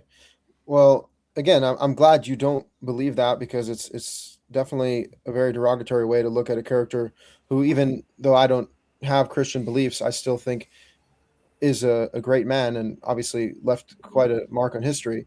But, you demonstrated your ignorance of Christianity again, which is like basic New Testament. Matthew chapter 2, verses 13 and 15 speaks about Egypt being the place that Jesus's family went to. And it seems that Jesus was actually raised in Egypt. So that, again, would be something that for the rabbis to point to and be like, oh, Jesus was someone who got his sorcery from Egypt, right? In Alexandria, he went, we just it's your closing remarks. It's fine. Yeah, it says he went with his rabbi. But the point is that the idea that Jesus gathered necromancy from Egypt was also something that was taken by the rabbis to disprove him. And again, like I said, you're looking at the fact that this is very, very shocking alignment. Jesus of Nazareth, this is something that's heavily redacted and edited over the years, which again would make sense for the rabbis to change the chronology in order to push people off the scent, to remove the words altogether. They remove Nazarene, they remove Jesus altogether, then they put it back in, depending on where the persecution is at. Ultimately, we're looking at a character named Jesus of Nazareth, who's accused by the Pharisees of going against the rabbis and of necromancy and sorcery, which is something that he was accused of in the New Testament as well. They then hang him / crucify him on the eve of Passover. And then we're looking at a situation where Jesus is killed by the hand of the Pharisees on the eve of Passover. So yeah, you can point to the fact that they said it went through a rabbinic process. That's par for the course for the rabbis to say that they're the ones who governed everything according to their laws. And the fact that they don't know the names of Jesus's disciples is not surprising to me at all. And ultimately, the final point that you made, which is that this is dangerous, even though you also admitted that mainstream rabbis believe that this is true. Like, it's not to me, it's not dangerous, because I don't know why Jews even hold the Talmud as an authority, right? The reality is that once you got rid of the Talmud as an authority, what the Talmud says simply is inconsequential to what I believe. I don't care what the Talmud says. The Talmud could say whatever the hell it wants. It has no bearing on my own personal beliefs. I believe what the Torah says. The Torah never says a word about Jesus, actually. And so there's nothing to even be said. So the reality is that this only bears negatively upon the Jewish people, so long as the Jewish people maintain this Talmudic tradition. And now you either have to deny that it exists or admit it and just be like, whatever, we don't like the guy, right? But when you realize that the Talmud should not represent mainstream thought of Israel, because the Talmud is simply opinions of rabbis, and Israel is supposed to be governed by the laws of God, which are written in the 5 books of Moses, this whole conversation really becomes inconsequential, because the Talmud could say whatever it says, and you don't have to sit here trying to argue that it doesn't mean what it says or that it happened in a different chronology. Just say, who cares? The Talmud is wrong, and that's it. End of story. So that's kind of where I'll close, is that I think it's pretty clear the alignment between the characters and the names are too clear to deny that there's some connection here. I think this is the most redacted, edited verses in the Talmud, so it makes sense they're trying to change things about details and chronology and things like that. But ultimately, regardless of anything, for Jews to be murdered on account of what the Talmud says makes no sense, obviously. unless Jews walked around professing the beliefs of the Talmud and saying, "Oh, we really believe in the Talmud. We love this book. This is our New Testament." And the Talmud says non-Jews who keep Shabbat are deserving of death. The Talmud says non-Jews who study the Torah are deserving of death. The Talmud says non-Jews this. You know what? We love the Talmud. The Talmud's the best. No, reject the Talmud. The Talmud is not the truth. God's word is the truth. That's in the 5 books of Moses. That's the Torah. Thank you very much, Israel, for that closing statement. So I'm just charging the mic. So am my voice coming out clear, or is it a bit? Yeah, it's great. Okay, perfect. So go on, Joseph. Fire away. What would you like to ask me about Islam? Is there any sort of pressing questions? I know you debate a lot of Muslims online. Your TikTok page comes on my feed a lot, so I do hear you a lot. So yeah, whatever you want to ask me, I'm open. But fire away. I mean, I was going to try and keep it on subject, but okay. Yes. Okay. In Islam, yeah, I believe the Quran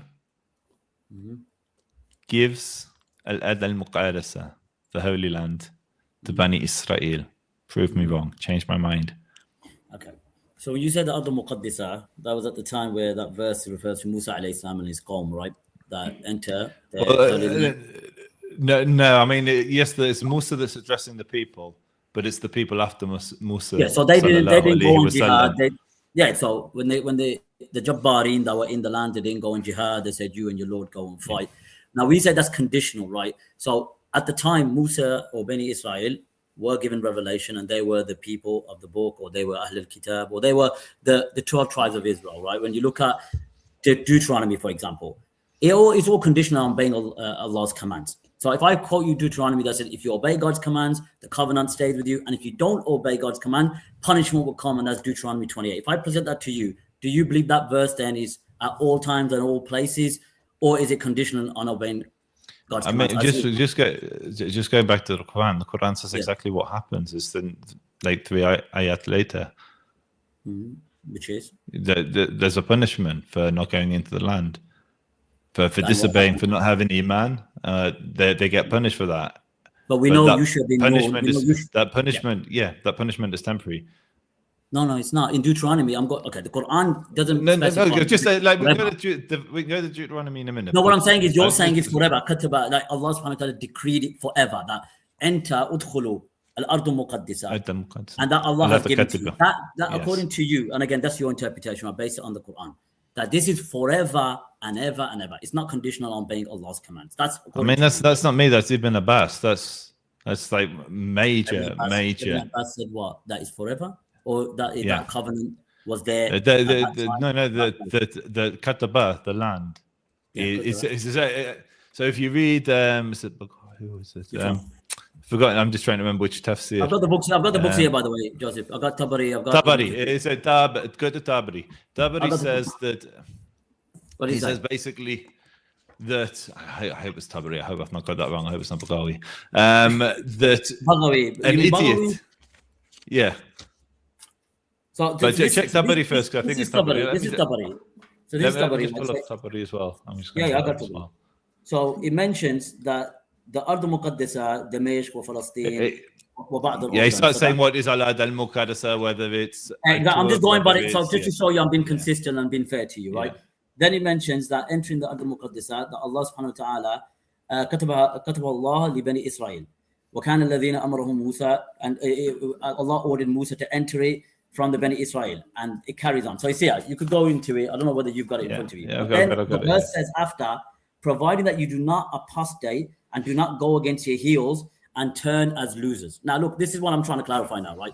Yusha bin Nun was the one that conquered Ard al-Muqaddasa from the Jabbarin 40 years later. By the way, none of that's in Quran, yes? You agree? No. But this is why you referred me to Tabari. I'm quoting Tabari. No, Tabari will say Yusha. Yeah, I agree. Yes, so what I'm saying, he says here clearly that it says, إِذْ كَانَ يُوشَى وَكَالِبْ قَدْ دَخَلَا, that Yusha bin Nun and Caleb entered it. And they were the ones, وَكَانَ مِمَّنْ خُوتَ, these are the two that was given this particular saying. وَكَانَ أَيْضًا وَجْهًا صَحِيحًا. This is the true understanding of that verse, that when it says enter, it was referring to Yusha bin Nun and Caleb, right? But I'm just trying to move forward now, right? I'm trying to move forward. So we got that verse out of the way. No, but you keep going because I'll say it in English because my Arabic isn't strong enough. Okay, no, Meaning sorry, that by Allah wrote it for the children of Israel, and those who I agree. Moses commanded Musa to enter, it were from the children. But he did not mean that Allah exalted in his mention. What's that? Had written Allah subhanahu wa ta'ala had written it specifically for those exact individuals whom he commanded to enter. So what you're saying, it's not talking about the people that's in front of Musa in that moment. It's for Jews for all time. And I agree with you, it is conditional because we get if you fast forward to Al-Isra and you go to the is it either third or the fourth ayah when it talks about the 2 times that the Jews lose the land. The first time being the Babylonian exile, the second time being the Roman exile. And so we agree that the generation of Musa, sallallahu alaihi wasallam, that's no problem. Don't take away blessings from Moses, please. If you love Moses, give him proper blessings. Okay, but sallallahu alaihi wasallam is more than just peace. It's more than peace. Go for it. We love Musa. We love Musa. We love Musa as well. We love Musa alayhi salam. Okay, so then throw in a sallallahu alayhi wa sallam. There's a hadith. I forgot what it is. It's definitely in Bukhari. But there's a Jew and a Muslim are arguing who's the best prophet. And the Jew says Musa. And the Muslim slaps him. And so Muhammad rebukes him. So if I say sallallahu alayhi wa sallam, say I agree. And the Prophet said, do not say I am better than Musa. So the humility of the Prophet. So, it's not to say the Prophet said it. But let's go back to Surah Ma'idah, right? So look what I've got in front of you now. So when Allah subhanahu wa ta'ala says, enter the Holy Land, Al-Ardu Muqaddisa, which is the neighborhood surrounding Palestine, Jordan, Syria, and whatnot. Now, I think we're agreeing. No, we're agreeing. I'm not disagreeing with you. I think your premise is that when Allah says that entered into the Holy Land that Allah has decreed for you, this kataba here, it's now referring to, Ashkenazi Jews who've got the British mandate of Palestine. It's referring, forget Ashkenazi, Sephardi, the descendants of Yaqub sallallahu alayhi wasallam, Israel. Not Israel, Horowitz, but Israel, Jacob. No, but you're saying this is promised to you by God. So I'm saying, let me be very clear. It's promised to us, it's given to us. It's given to us in my book and it's given to us in your book. But it is conditional. And the condition is when we submit to the will of the Creator and we follow his law, then God preserves us in the land. He sustains us in the land. And when we rebel against him, the land spits us out. And you did rebel against God even after Musa, even after. So there's 3 times. Yeah, there's 3 times mentioned in the Quran. There's the time of Musa, there's the Babylonian exile, and then there's the Roman exile. But it's in the Torah as well, which I'm presenting to you now. It's in the Torah there's no disagreement with them. There's no. I'll give you an example in our hadith. I'll give you an example in our hadith, Joseph, right? Just to show you where I'm consistent.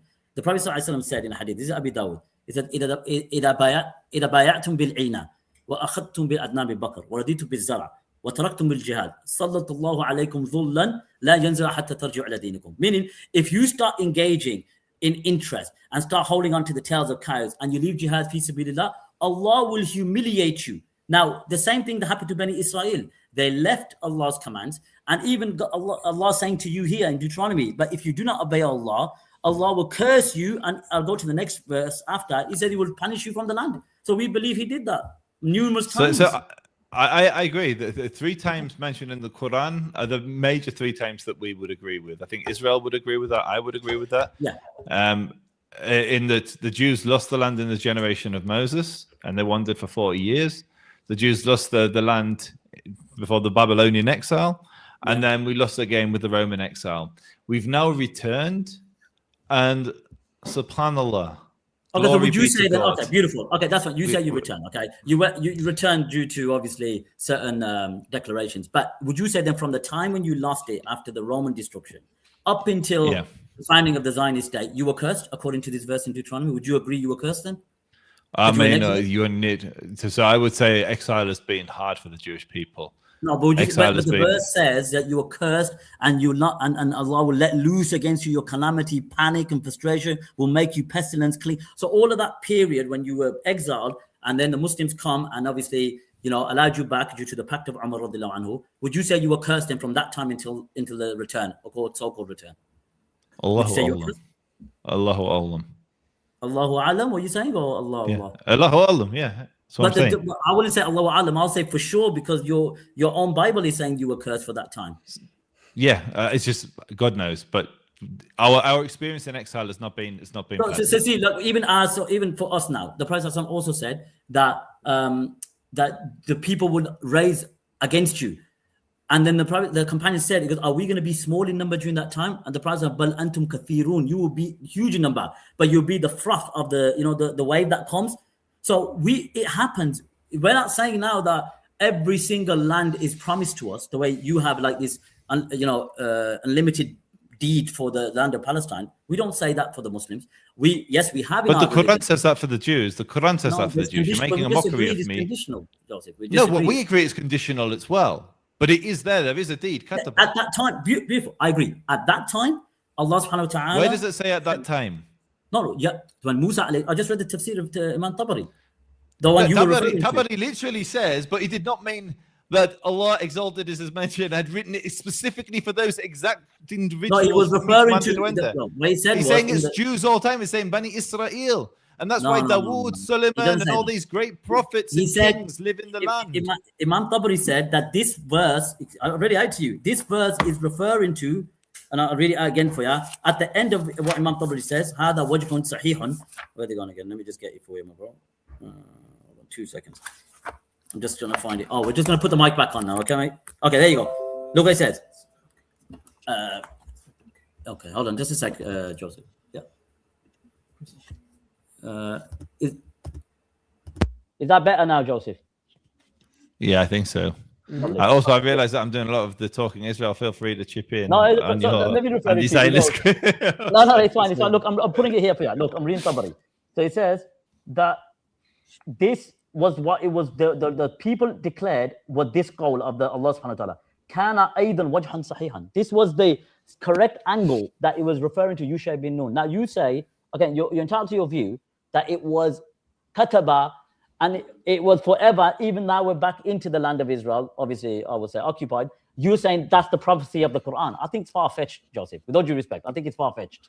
So maybe I'm going crazy. What does Tabari say for Allati kataba Allahu lakum? Is that the bit you're reading? Okay, mine doesn't mention Yusha anything. I think I'll give you an example. Need to be further down. With tafsir, Joseph, he has different aqwal, he has different sayings from different mufassirin. So when Imam Tabari does is he presents a view and he says everything. Yeah. So for example, now I'm trying to find in Ma'idah. There you go, Ma'idah. I'll go back to Ma'idah. So he says here at the start when he presents the verse. Right, I'll go back again. There you go. So when you carry on, he mentions there, kataba lakum, right? We're going here now, right? Allati kataba Allahu lakum. And it says, allati wahaba Allahu lakum, that Allah gave to you. And this is from Muhammad bin Ishaq. He's giving an explanation of the verse, right?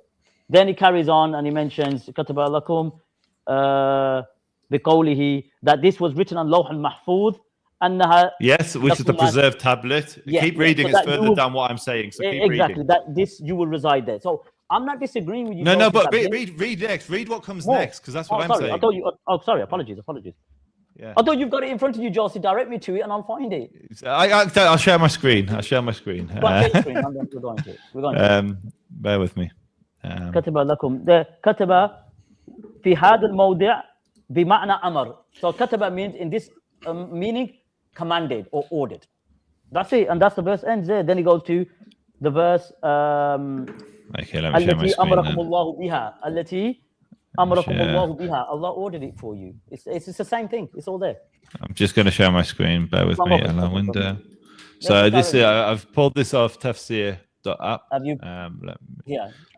So it's in a presentation. There. You want that on the? Oops, sorry. You want that on the right? Yeah. I'm just trying to put it now. Okay, let me remove this one first. You won't let me until I remove this one. Give me 2 seconds. Which one did I have? Remove. Joseph, can I ask you a question? Yes, please. Yeah. There you go. Well, first read this verse, but even if it says what you say it says, I still have a question for you. Okay. Yeah, but Joseph, read what's on the screen then. So at least then you could direct. Okay, my Arabic's not good enough, but I'll read it. No, just read it and I'll find it on here and I'll go into it. It's fine. So let me blow it up. Let me make it. I see what's happened there. It's done two screen. Wait there. Let me reshare my screen. There you go. No, it's the. Can you see that? Yeah, perfect. Okay, it was given to the children of Israel. I can zoom in on that. So if someone says, yeah, I got that there. وَلَوْ قَالَ قَائِلٌ قَدْ كَانَ مَكْتُوب لِبَعْدِهِمْ. Yeah, I got it there. Is that it? No, I can't see that. It's too small for me, Joseph. I can't really see it to direct it. Okay, wait. Let me zoom in. It was written for the children of Israel as a home and dwelling. No, he wants the Arabic. He wants. The Arabic. So I can find it on here. I can find it on here. Yeah. So let me bear with. I'm just gonna zoom. This is Tabari, right? It's not. I'm pretty sure it's Tabari. Yeah. I'm pretty sure. Not Bagawi either. There you go. Pretty sure. Go on. Let's read it then. Come on. There you go. فإن قال قائل فكيف. Yeah. Go on then. No, I'm saying see if you can find it. Yeah, I've got it. So you go to the translation and I'll look at if the translation's accurate or not now. I've got it now in the book. Right, but isn't he talking about the historical event of Moses? That's what I'm saying. It's the historical event. Yes, it's the historical event, but then Tabari says he finishes because some people may think it's just talking about the Muslims the Jews that in front of Moses at that time only. It's that generation.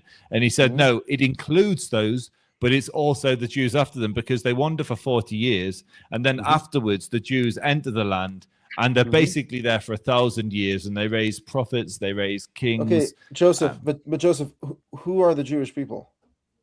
Who is Israel? The descendants of Israel. Now, the Quran doesn't say who that is. But no, I'm asking you, according to you, forget about the Quran for a second. Jewish. Who is Israel? The descendants of Jacob. The descendants of Abraham, Isaac, and Jacob. No, not Abraham, Isaac, Jacob. The descendants Abraham, of Jacob. Isaac, and Jacob, right? Mm-hmm. No, Abraham. The descendants of Jacob. No, you're asking me what my definition is. No. I mean through the line of Abraham, Isaac to Jacob. So yes. Okay. So yeah. We're agreeing, but right? only descendants of Jacob. Right. And those which the descendants of Jacob bring into Kahal Kadosh, into the holy congregation. Okay, so including converts. Including converts, yeah. Okay, so what's the definition of an Israelite then? If it can't just Israelite, be descendants. It can't just be descendants if you're accepting converts. So we're referred to as a goy and as an am at multiple places in the Torah, and so a goy or an am means a nation. So we're a who's nation. welcome in the land? Anyone that follows the Torah, right? Do I have to pay jizya under the No, you have to pay jizya, bro, Haji. Jizya. It's much worse. I know, but you also have that same concept within Judaism, rabbinical Judaism as well. So yeah, we have many concepts. I'm not aware of jizya, but that Israel not in the Torah. In the Torah, there's no fine for anyone who's not Israel. In the Talmud, there's a concept of a tax to pay. I'm sorry, Joseph. I'm not familiar with that quote, but Joseph, are you saying that someone who follows the Torah is not welcome in Israel? It's whoever Israel decides to welcome is considered part of Israel. So it's up to us to decide, or it's up to God. No, so God gives it to the descendants of Jacob. Yeah. It's given to this land to you and your descendants as an internal inheritance. That's our book. Yet there's one Torah, one law for the native and for the stranger, right? Ger echad latoshav laezrach v'lager, right? So the native and the foreign and the sojourner who lives amongst us. We would interpret. I'd imagine Israel, because you'd be quite literal in the text. I'd assume. We'll interpret ger different. I interpret a ger, a stranger, as a someone convert. Who's rabbinically converted, right? Yeah. Right. So again, that's not a Torah concept. Nowhere in the Torah does it say that a convert needs to go through rabbinic conversion. Let's leave that aside for a second, though, because with all your there has to be some way of somebody joining the Jewish people. Ruth is an example. Well, Ruth is for the Muslims. Right? Yeah. No, I'm not saying that. I mean, you read. I'm not going to say there was or wasn't. I don't know. What I was going to say is Ruth. So hear me out, Israel. Ruth is the great grandmother of Dawood, King David, and she's from a different people, and she joins the Jewish people, and she takes on our ways. And what Israel's arguing is there is no formal conversion process. And I would agree that the conversion process we have today isn't even recognizable to Harambam. Maimonides, the conversion, he's saying you shouldn't push people away because they may go to idolatry and chase false gods.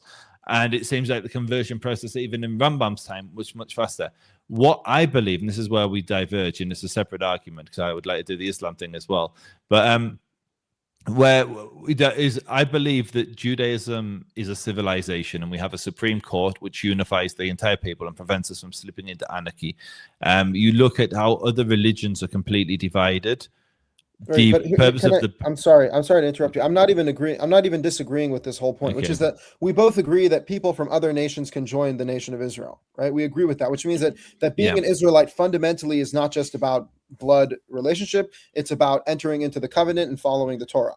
You say that according to rabbinic interpretation. I say according to literal Torah interpretation. That's a different conversation. My point is that an Israelite is not just someone who is in name a Jew, but it's someone who actually gets to join themselves as part of the Israelites, because even people who have the name Jew have entirely uncertain lineage. First of all, they go to the mother. We're about to diverge into a hugely separate tangent, a different debate, and I do want to do the Islam thing. Yeah, it's not a tangent, because even what Islam is saying, which is echoing the Torah, which is that the land belongs to the children of Israel. No. So in Islam, Bani Israel is a very specific. Bani means the children, and same with Bnei. Yes, but we don't even have any preserved lineage of people that are direct descendants of Abraham. The Kohanim. What are you talking? Kohanim. The Kohanim, the Levium. Allegedly, they claim that, but also are you saying? Okay, so that's a direct lineage. They have genetic.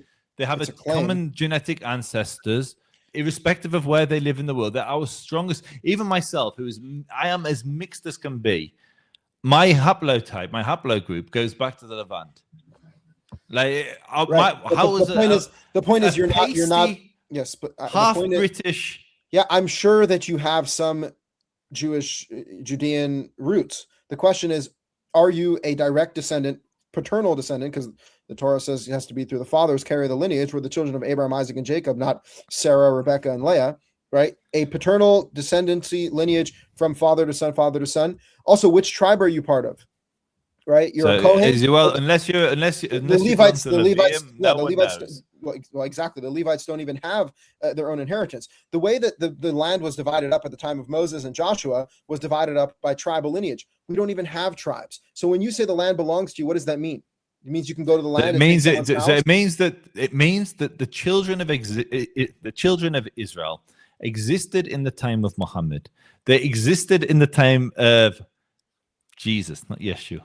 They existed in the time of the prophets, the Jews. We've existed as a people. We did not go extinct.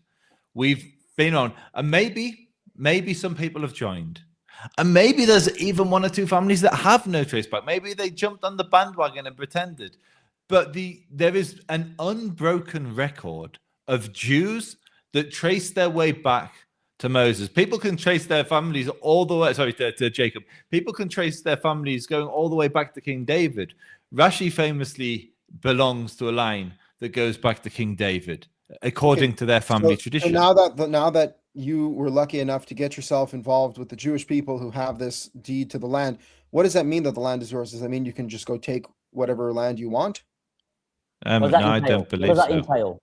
Like, what does it mean? The land is yours, so you want to live there? Go buy a plot of land. I mean, no one's stopping you. What does it mean the land is mine? What does that mean? So that's okay. So that is very, very simple. It means that we can live here. It means that we can establish a government here. It means that we can rule here. What kind of government? What kind of government? I mean, What government does the Torah, the deed that you're using to claim rights to this land, which, by the way, doesn't mean you can take someone's land who's already living there. It means that, like, yes, this land itself should be governed by the laws of the Torah, and the people of Israel should be living under the umbrella of Torah law. It doesn't mean create a secular Zionist state. It means create a Torah society. It doesn't mean create. So it's a Talmudic stepping stone. It's a stepping stone. And first, the text doesn't say that. The text doesn't say. The text doesn't say you have to follow the Torah in the land. No, the text says we have to follow the Torah. It doesn't say that's the condition on us having the land or not. The land. Of course it does. It says if you don't follow these laws, you will be thrown out of the land. The land will vomit you out. I agree. I'm not going to argue with that. I agree with you. Okay, it was in Deuteronomy. It says it clearly that you get cursed, you will be banished, your livestock will get taken. I believe it's a process. I believe we're in the early prongs of the Messianic era. And we have more people learning Torah today in Israel than ever before in Israel's history.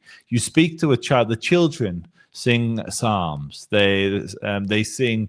It's the day of rest isn't Sunday. It isn't Jummah. It's Saturday. The language that's spoken, albeit a slightly modified version, is the language of the prophets. People think, dream, speak in Hebrew.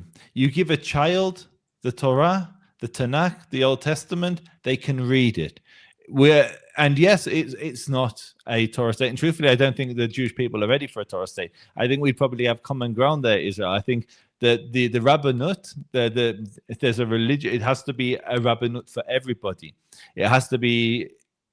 So to sit on the Sanhedrin, the Supreme Court, which I want, the Beit Din Hagadol, which is the court which was first established with Moses, to sit on that, you had to have spoke 70 languages. You had to be a man of the world so you could judge fairly.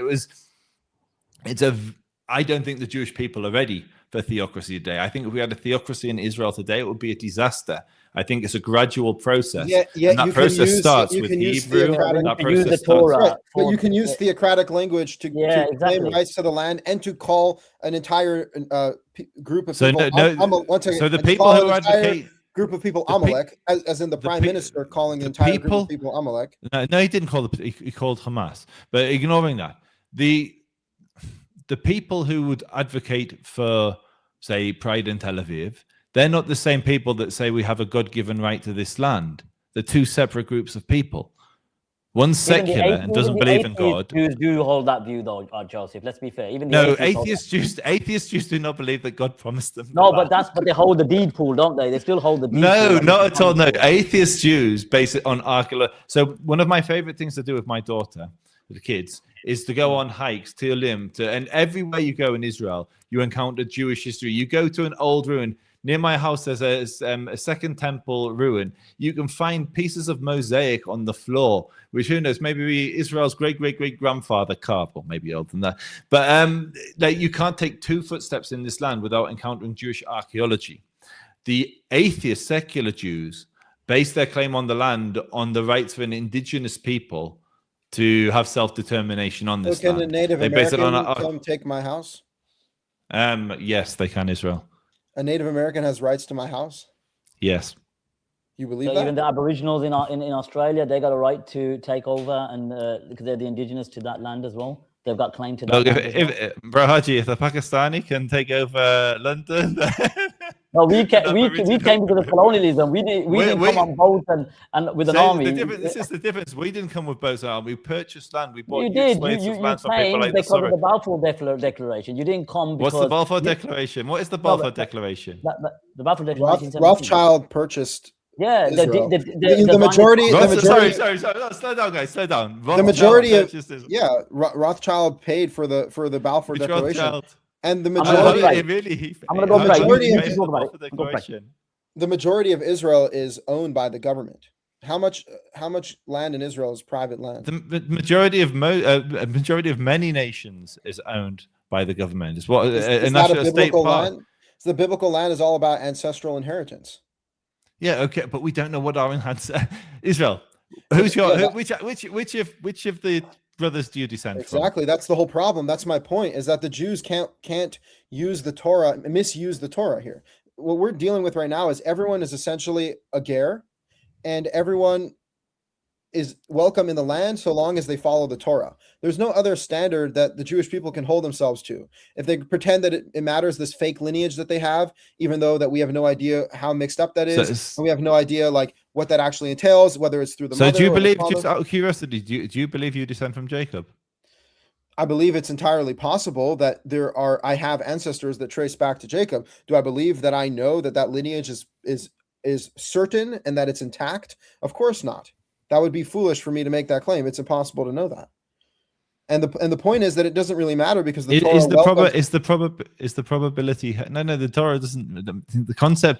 The concept of converting and joining the Jewish people isn't in the Torah. I mean, there's precedent in the sense of Ruth, but that's based on the people accepting it. I wouldn't refer to it the term as like conversion, rabbinic conversion. The Torah welcomes people who are not native Israelites as to be part of the covenant and part of the land and part of the people. What it says. You obviously have a scripture. I was going to ask what's your scriptural basis. Yeah, Deuteronomy 29, 9-14 says that God brings everyone into the covenant, including Gerim, including sojourners, non-ethnic Israelites, and it calls them the descendants of Abraham, Isaac, and Jacob, which would mean that where are they sojourning? Well, in the desert at that time. So they were simply like strangers among the wandering Israelites in the desert, and they were entered into the covenant. And what it says there is not only is this covenant here for this time, but it's a covenant for future generations. So do they have a chilek? Do they have a portion of the land? So the land actually was only divided up into the tribes, and so it's not clear whether it's not clear whether the sojourners in the desert were integrated into tribes. When it says I promised this land to your generations, yes. It was divvied up as an eternal inheritance. Yeah, it was divvied up into tribal lands, but the reality is nowadays we don't have tribes, we don't have clear lineages, and so that's what I'm saying. Every Jew is essentially a sojourner. When it says that there will be an ingathering of the exiles, the Jews that are outside the land, do you believe that as well? I'm just like, yeah, I believe that God will bring those who it says in Deuteronomy. So you believe 30, that the Jewish people, you believe the Jewish people still exist? I just don't think that there's a very clear definition on who the children of Israel are. I think there's a very clear definition. There are people that have maintained that label from many different places in the world. There was 12 tribes scattered all over the place. The term Jew is not even a good enough term because it only accounts for one tribe. We have to talk about Israel. We have to talk about the entirety. No, I don't know why you think that like the Jews were the only ones that maintained the Torah. I mean, they were the only ones who maintained the Talmud. But Ethiopian Israelites, for example, they have the Bible, but they don't have the Talmud. Which tribe was Mordechai from? Yemeni. Mordechai is Yemeni. Benjamin. Okay. Yeah, and then it says it describes him as what? A Yehudi, a Jew. Mm-hmm. Yeah. So the tribe, like. Yeah, I don't agree that. I don't agree. No, I don't think that Jew is a good term to encompass. Why should the entire nation of Israel be encompassed by Judah? That makes no sense. We're called the children of Israel, and that refers to the totality of the nation. It was the blessing of Yehuda. It was one of his blessings that his blessing was that his brothers would praise him. Yeah, and that he would have kingship. It doesn't mean we'd all be called Judah, but also what I would say is that. Now that we're in a state where none of us know which tribe we come from, none of us can trace ourselves back to tribal lineage. We can't even divvy up the land by tribe, by tribal. Well, it's most likely we either Benjamin, Yehuda, or Shimon, or the Levium. If you have the tradition that you're Levi, what about maybe one or two that aren't? What about because the northern kingdom was lost, and so some of them may have come into the south. I mean, they weren't lost. No, what do you mean they're lost? They all still exist. There are people that maintain their traditions. You find all groups throughout the world. Do you think your great grandchildren will be identifying as Bnei Israel? Yes. That's amazing if they do. Most people that leave the Jewish people, where they split off to become a new sect, like the Karaites, the Christians, whatever. Once they say, let's say I convert to Islam, it's likely that my children, chas v'shalom, astaghfirullah. That's a different story. Islam is a different religion, but if you taught your children the Torah and you told them keep the ways of Yehovah, which is righteousness and justice, as is written in the 5 books of Moses, if they follow your advice, which they should, because it's the best advice you can give your children, they will continuously identify as children of Israel. And my point is, going back to amen. I'll need more than luck. Going back to the Zionist question in Israel, right? Jews, people maintaining this Jewish identity, this loose Jewish identity over thousands of years, coming and saying, "Oh, Muhammad, give me your house," right? I feel like that's not sanctified or sanctioned by the Torah at all. The Torah still, the Torah yeah. Where's anybody saying, Muhammad, give me your house? Well, I think, there's one New Yorker said, if I don't take it, someone else will. And you know what he was talking about? He was talking about a house that belonged to the Jewish community in Sheikh Jarrah. It was owned by the Al-Kurds, and they built an illegal extension on their illegal property. And the court had ruled, they'd been in court case since the 90s, that the illegal extension belonged to the original owners. And so what Yaqub stupidly said, yeah, I've spoken to him online. I don't personally know him. He stupidly said, whereas if I don't steal it, somebody else will. What he meant is somebody else will rent it. If I don't rent it, another Jew will rent it from stealing, renting, same thing. Yeah, no, he's sounding like a communist now. Okay, I just like to question you again a bit further on this, which is that as far as I can understand, logically, scripturally speaking, at this point in history, the only standard that we can hold ourselves to as Jews and everyone else to who wants to live in the land of Israel is follow the laws of the Torah. Yet when you look at the modern Zionist state, that's not at all what's going on. The standard does not follow the laws of the Torah. The standard is Jew. You're a Jew. Your mother's a Jew. Come to the land. If not this, right? They and there's all. And I'm not saying that the Palestinians are amenable to work with the Israelis very much. So I understand the challenge that Israelis face. I'm just saying, what is the standard of what it means to be welcome in the land of Israel? It has to be following the Torah. Otherwise, there is no way to define an Israelite. What is an Israelite? Someone who claims they're an Israelite? Yes, an Israelite is somebody who descends from Israel. Yeah, but again, you have no way of proving that. Yeah, that's the point. How do you prove that, Joseph? Like DNA? I mean, the Bani Israel that existed in the time of Muhammad, those Bani Israel, they came to Muhammad for judgment. Yeah. So three tribes: Banu Qainqa, Banu Nadir, and Banu. No, there's more than there's 12 tribes in Medina alone. No, what I mean is the main three tribes in migration when he went to Medina. Yeah. Those were the no, but I'm saying that so these are all Bani Israel. There are other tribes as well that are mentioned in Al-Quran. Okay, how would you know? Okay, just playing devil's advocate. How would you know they're Bani Israel? How? Well, first, if I was a Muslim and my text said that they're Bani Israel, and I believed my text was from God, so my text doesn't say those Jewish tribes are Bani Israel. By the way, my text don't say that. It doesn't say that the Bani Israel in the time of Muhammad. Are you sure about that? Banu Qainqa, Banu, like we were mentioning, Banu Qainqa, Banu Nadir, and Banu Qurayza. Yes, and are they Muslims? No. What? But how do you know they descended from? They could be converts. Do you see what I mean? They could be, right, from the Jewish kingdom of Yemen. Well, the Quran saying they're the children of Israel. So do you know, Joseph? I'm sure you do. That there was a Jewish kingdom in Yemen, the only Jewish kingdom in Yemen, right? Yeah. So I'm just saying, I'm just trying to argue and just play devil's advocate, right? How do we know those Arabian Jews that migrated to Yathrib before the Prophet ﷺ came? How do you know they weren't converts? What kind of bid'ah is this? What kind of bid'ah is this? Bid'ah? What bid'ah is this? I'm asking you a question. This is bid'ah. It literally says they're Bani Israel. They descend from Israel.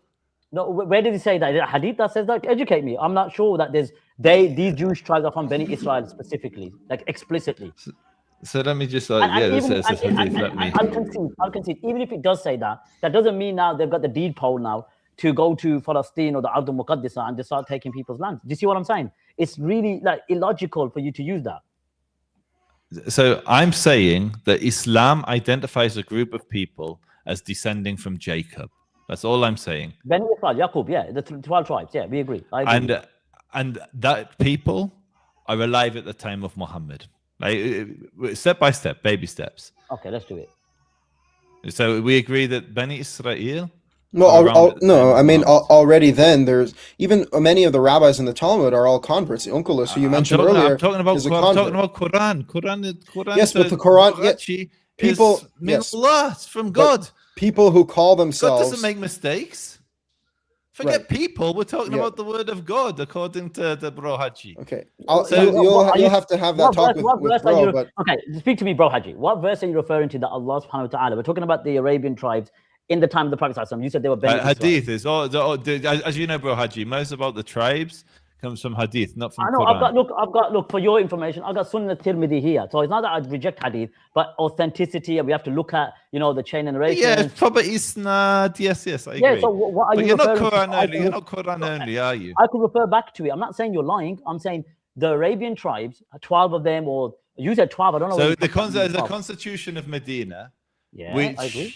Tabari mentions, and others mention. And it mentions, I think there's 12 Jewish tribes that are living there. Banu Nadir, these are the big ones that everyone knows. Okay. I'll have to look at other ones the like okay. And so all I'm saying is we all agree. I don't know about Israel, but I don't know what Israel thinks. But the time of Muhammad, there were the children of Israel. In the Quran, Muhammad usually calls them the Jews, like using the colloquial standard. No, you use this both. It's Bani Israel and Al-Yahud. It's both. Well, he talks about Bani Israel when he references like the Torah. So when we talk, okay. So let's break this down. So Prophet Ali says, when he migrated to Medina, he met the Yahud. There were converts that converted to Islam. Abdullah bin Salam. You had Ka'b ibn Ahbar, and many of we call them the Israeliyat. You know about that, Joseph. Israeliyat. So when you say that the Bani Israel were in Medina or Yathrib or in the Arabian Peninsula, I'm trying to understand how can you confirm, like Israel said, that they were from Bani Israel. They could be converts, right? How do you know? How can you prove that? So can I ask you a question, Bro Haji? From an Islamic perspective, would the Quran refer to a convert as Bani Israel, Ibn Israel? Bani Israel, from the tribes of Israel. Yeah. Would a convert to Judaism? Would a convert to Judaism be considered? So Ruth in the Bible, would she be considered? I don't know about Ruth. I'll be honest. When we talk about Bani Israel, if we talk about the Quran and the language employed by the Quran, Bani Israel, the children of Israel, are the sons of Yaqub alayhi salam. Right? No. Because when it talks about Musa, Musa's father wasn't Yaqub. No, Musa alayhi salam was before. No, it's after. Oh, I remember Ibrahim's before. Sorry, forgive me. No, it's okay. No, sorry. I'm getting my prophets. A lot of prophets. Remember. So there's a lot of prophets in Islam. yeah. Obviously, the Bani Israel prophets we all accept. Obviously, you don't accept Isa alayhi salam. We do. But what I'm saying is, a convert, would that be called Bani Israel? Lakum dinakum waliyadin. We say the same thing. But overall, I think where we're losing track is that Bani Israel. I think the whole issue when you use that verse is that this deed poll, as Israel mentioned, is ila abad, is forever. Like Bani Israel can take that land. That's where the issue is, Joseph. I think. So I'm not denying Bani Israel were given the covenant at that time. 1 second.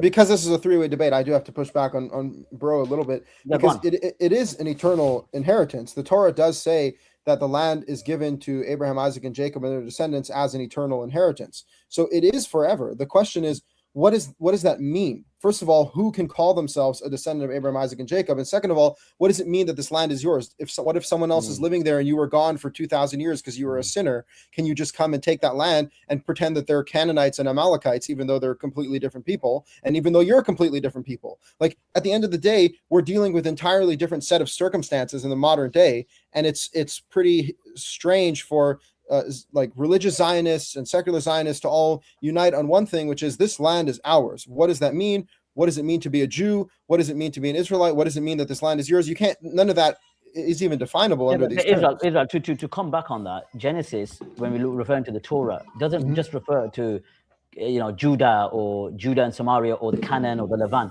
It's stretching to the Euphrates. It's stretching all the way that Abraham. So what we're saying is that according to Joseph's logic, if we go by the scripture, by the Torah itself, that means Bani Israel, I'm not going to say Yehudim, I'm saying Bani Israel, can now venture into, just say, Tikrit, or venture near Baghdad and say, yeah, this God gave me this land, this is the deed poll. We're stopping at Lahore. We're stopping at Lahore. That deed poll doesn't go that far. Right. We got an extension. Again, personally, I believe that expansion can happen naturally. If enough people want to be part of Israel and follow the Torah, then all these lands could ultimately, I mean, all the descendants of Abraham live there, and these lands can expand to become lands where people follow the Torah. I just don't believe that there's a double standard of justice for, Jew or non-Jew. I think the whole term Jew it doesn't have any really much meaning to it. I mean, yes, there is a historical aspect that has been preserved, but really we're dealing with muddled lineage and questionable past and all Israel. These things. Is there a material, a biological, a literal Bnei Israel? I don't think anymore. No. So you don't think the Kohanim, you don't think the Levim, you reject them all?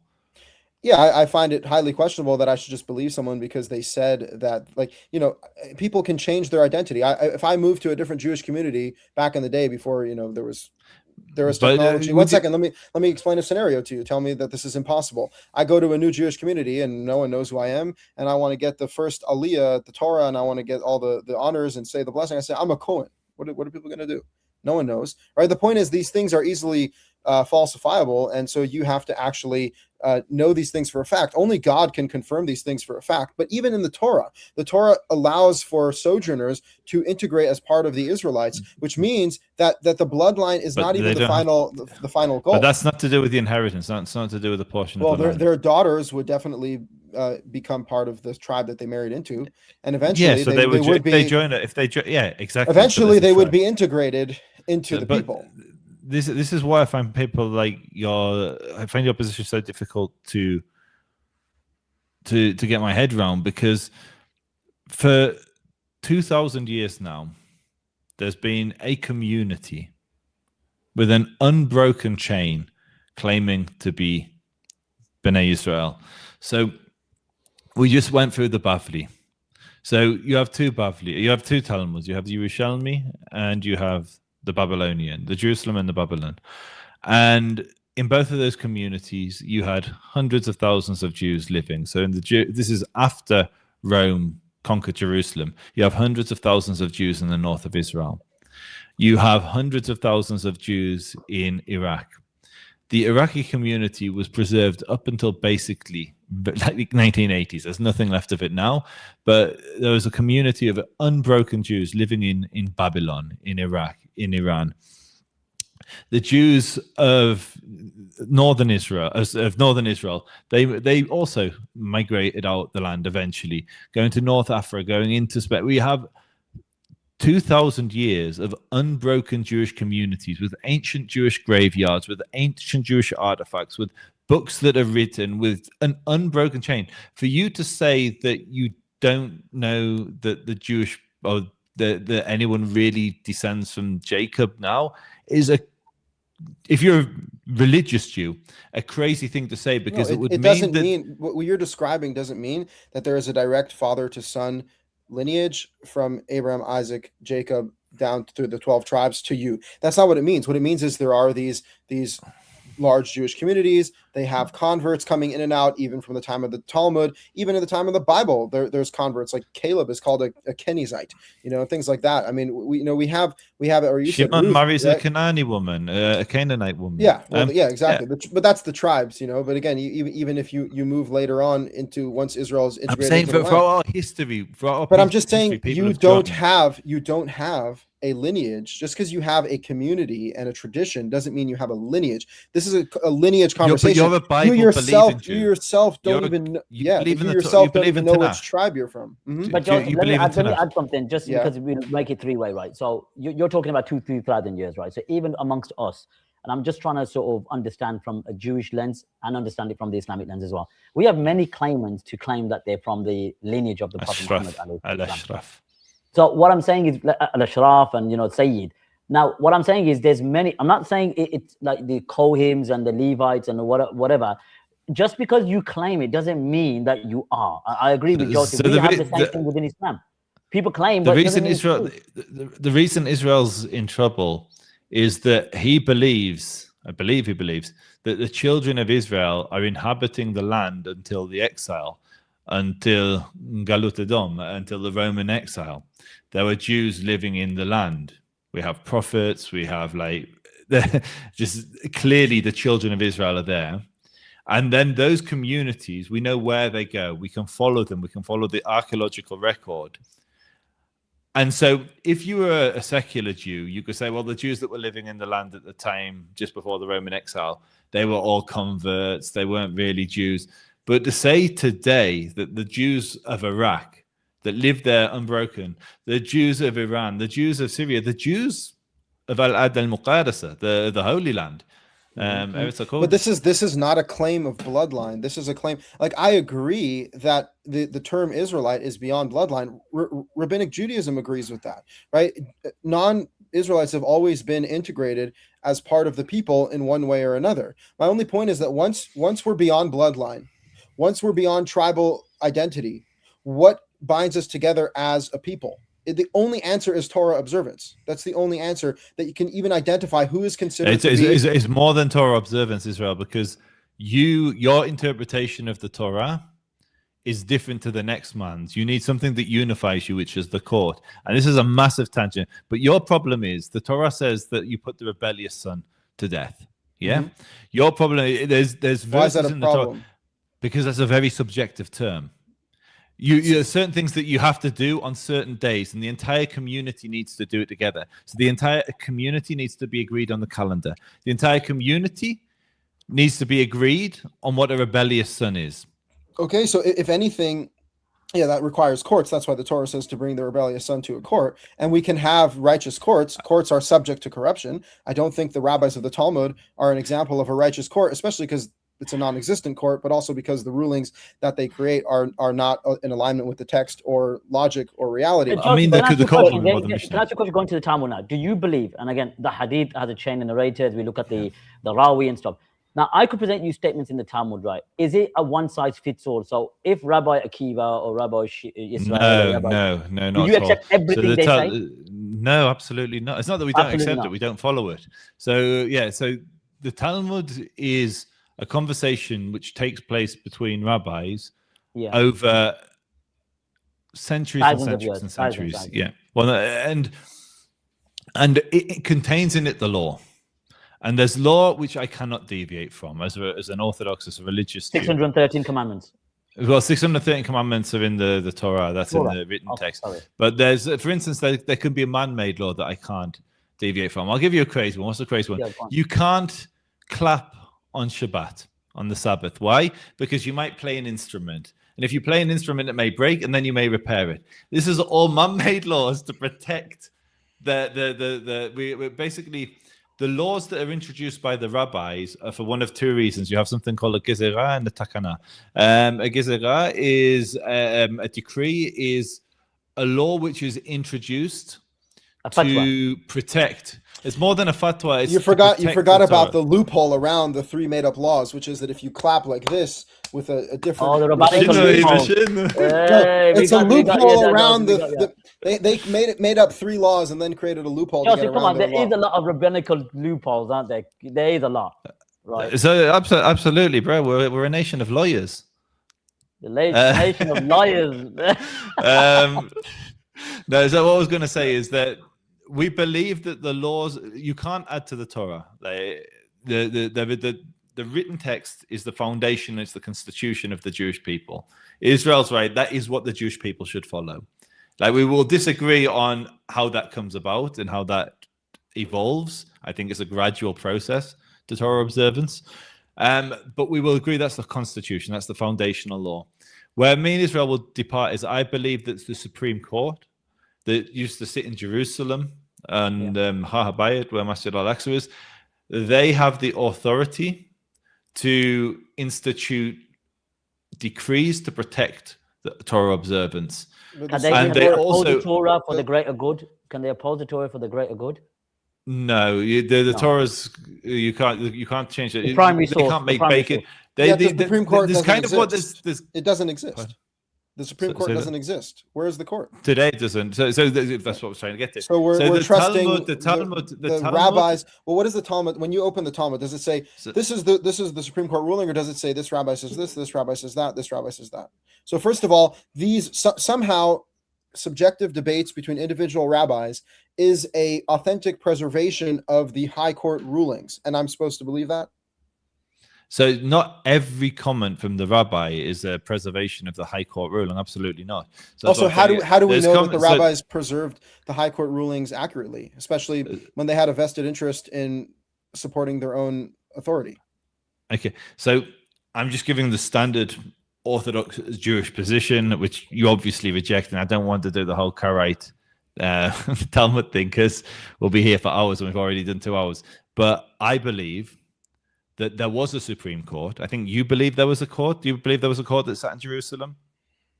I think there's historical evidence to prove that. Yeah. Is that the And 70, they would have 70 elders that was appointed? Yeah, Is that, yeah, Well, plus Moses is 71. just to be clear, by So, the way. as an example, Ezra, would you accept that Ezra instituted Gezerot, Takanot? So, for instance, you actually probably reject that we read. Do you reject his recommendation that we read the Torah on a Saturday afternoon and a Monday and a Tuesday? Is that in the Bible? It's not even in the Bible. No. It's he added it. He made it. Ezra made it. Who says? It's not in the book of Ezra, is it? No, I believe it's in the Bible. So I'm saying, Right. do you I'm reject? saying it's what the rabbis are saying Ezra did. See how there's a little. But do you believe that Ezra had a code? Do you believe there was the Anshe Knesset HaGadolah? No, the Anshe Knesset HaGadolah are not mentioned in the Tanakh even. Ezra instituted a second So you don't temple. believe that you don't believe he had a court? No, I believe he had a court. I just don't believe it was called the Men of the Great Assembly. Okay, fine. So, we're splitting hairs. So Ezra had a court. we're not splitting hairs because the Sanhedrin, the term of the Sanhedrin first of all, is a Greek term which means council, but the 71 elders. Can we just before you go? We both believe that Ezra had a court, yeah. Sure. And most of the things that court ruled on, well, to my knowledge, everything that court ruled on isn't in the Tanakh, yeah. Yeah. Mm-hmm. So it's either one of two options: either it's preserved in the Talmud, or it's forgotten. Mm-hmm. Yeah. And so I imagine you believe it's been forgotten because you reject the Bavli. Yeah. I have. I don't think it's accurately preserved. Okay, I have 2,000 years of history that says it was preserved in the Talmud, in the Gemara, in the Mishnah. You have a feeling that it's been lost based on your gut. No, I mean, first of all, you cannot even look at the Talmud and walk away thinking, oh, this is just a simple list of court rulings. This is, again, a bunch of individual conversations and debates between rabbis that lived hundreds of years after the temple was destroyed. And shall I add something, Joseph? After reading the Talmud, I do believe these rabbis had a power trip. It's like if you read some of the stuff in there, honestly, it's shocking. Like, about the virgin and put the barrel of wine, and if you be careful though, Bro Haji, because the Talmud quotes the Bavli. The Talmud quotes the Quran quotes the Bavli. In what verse does he quote the Bavli? That God took the mountain over their head. Yeah. It says that. That's from the Talmud. It's not in the Torah. Yeah. Yeah, there's a couple things. There's a couple things. We'll make ourselves some Talmudic Muslims. They'll be doing Talmudic rituals. I'm using the term for, like the charity said, Talmudic loopholes there. They're using rabbinical Talmudic loopholes. So going for, I'm gonna bring this to a close now. I know it's been a 2 hour and a bit, and I know it's late in where you are. So once again, I appreciate. I don't want to. I'm trying to be politically correct. I don't want to, but no, I'm trying to make it professional. But so ultimately, thank you for joining, Israel, Joseph. I appreciate the input. It's educational for me, and ultimately, like I said at the start of the discussion, keep it professional, respectable. Disagree vehemently, but maintain decorum. And I think all of us, maintain that. So I appreciate that. Any closing statements, Joseph, you want to make before we wrap this up? No, I'm quite happy. May Allah subhanahu wa ta'ala guide the two of you to the straight path, inshallah. You as well. And I'll just conclude with one statement about the Sanhedrin, which, Joseph, I recommend you look into. The concept of the Sanhedrin of the 71 elders ruling by majority is not a Torah concept. The only time the Torah mentions the 70 elders along with Moses is in Numbers 11, and that's a story about Moses feeling the weight of the people. The spirit was too heavy on him, and God called 70 elders to bear spirit of the people. So it is a spiritual issue. It's not even a matter of judging. The court system is mentioned later in Deuteronomy 16:17, which talks about having local courts in every city and then having a high court in the place that God chooses. Again, key word, it's got to be in the place that God chooses. And there it's referring to the Levitical priests and the judge, singular, actually. So there's no evidence that the 70 elders was transferred into a court system from the Torah. So, again, I think we do need to return back to the Torah. All Jews need to, all Israelites, all Muslims, even because Muslims believe in the Torah. I think we'd have a lot more unity if we started from the beginning, which is the beginning of our faith. It begins in Genesis 1:1. In the beginning, God created the heavens and the earth. Bro, I we're would not meant say we need to evangelize. return Leave to that the to the final Duat. revelation, which was revealed to the Prophet Muhammad sallallahu alaihi wasallam, and I'll obviously let Joseph أشهد end أن off. لا إله إلا الله وأشهد أن But even موسى before you get to the رسول الله. end, you have to start from the beginning, right? So read the whole thing. I think we've agreed that the Beni Israel were in a state of corruption, and they changed the rabbis started taking themselves as lords, and we will have a different discussion. I'm sure we'll catch up again. But Allahu anyway, Alam, but we're in the land. Alhamdulillah. No. Alhamdulillah. Remember, you just gotta because get the you're last word in there, you Joseph. just because you're in the land, doesn't mean you're redeemed. To get to a state of blessing, you can read about the Torah: peace in the land, long life, health, wealth, and peace in the land. connection to You don't God. qualify for that, Joseph. I'm sorry. Connection to God. So you don't qualify for that. I think let's just say the people of Israel have a lot of work to do, and the rest of the world does too. Let's work on ourselves, Israel. Yeah, That's it. We'll end up on that. Inshallah ta'ala. Okay, thank you everyone who joined in. Joseph, Israel, until next time, take care, and we'll hopefully see you guys soon. Take care. Thank you, bro. Take care, everyone. Nice to meet you, Joseph. Bye. Take care. Likewise.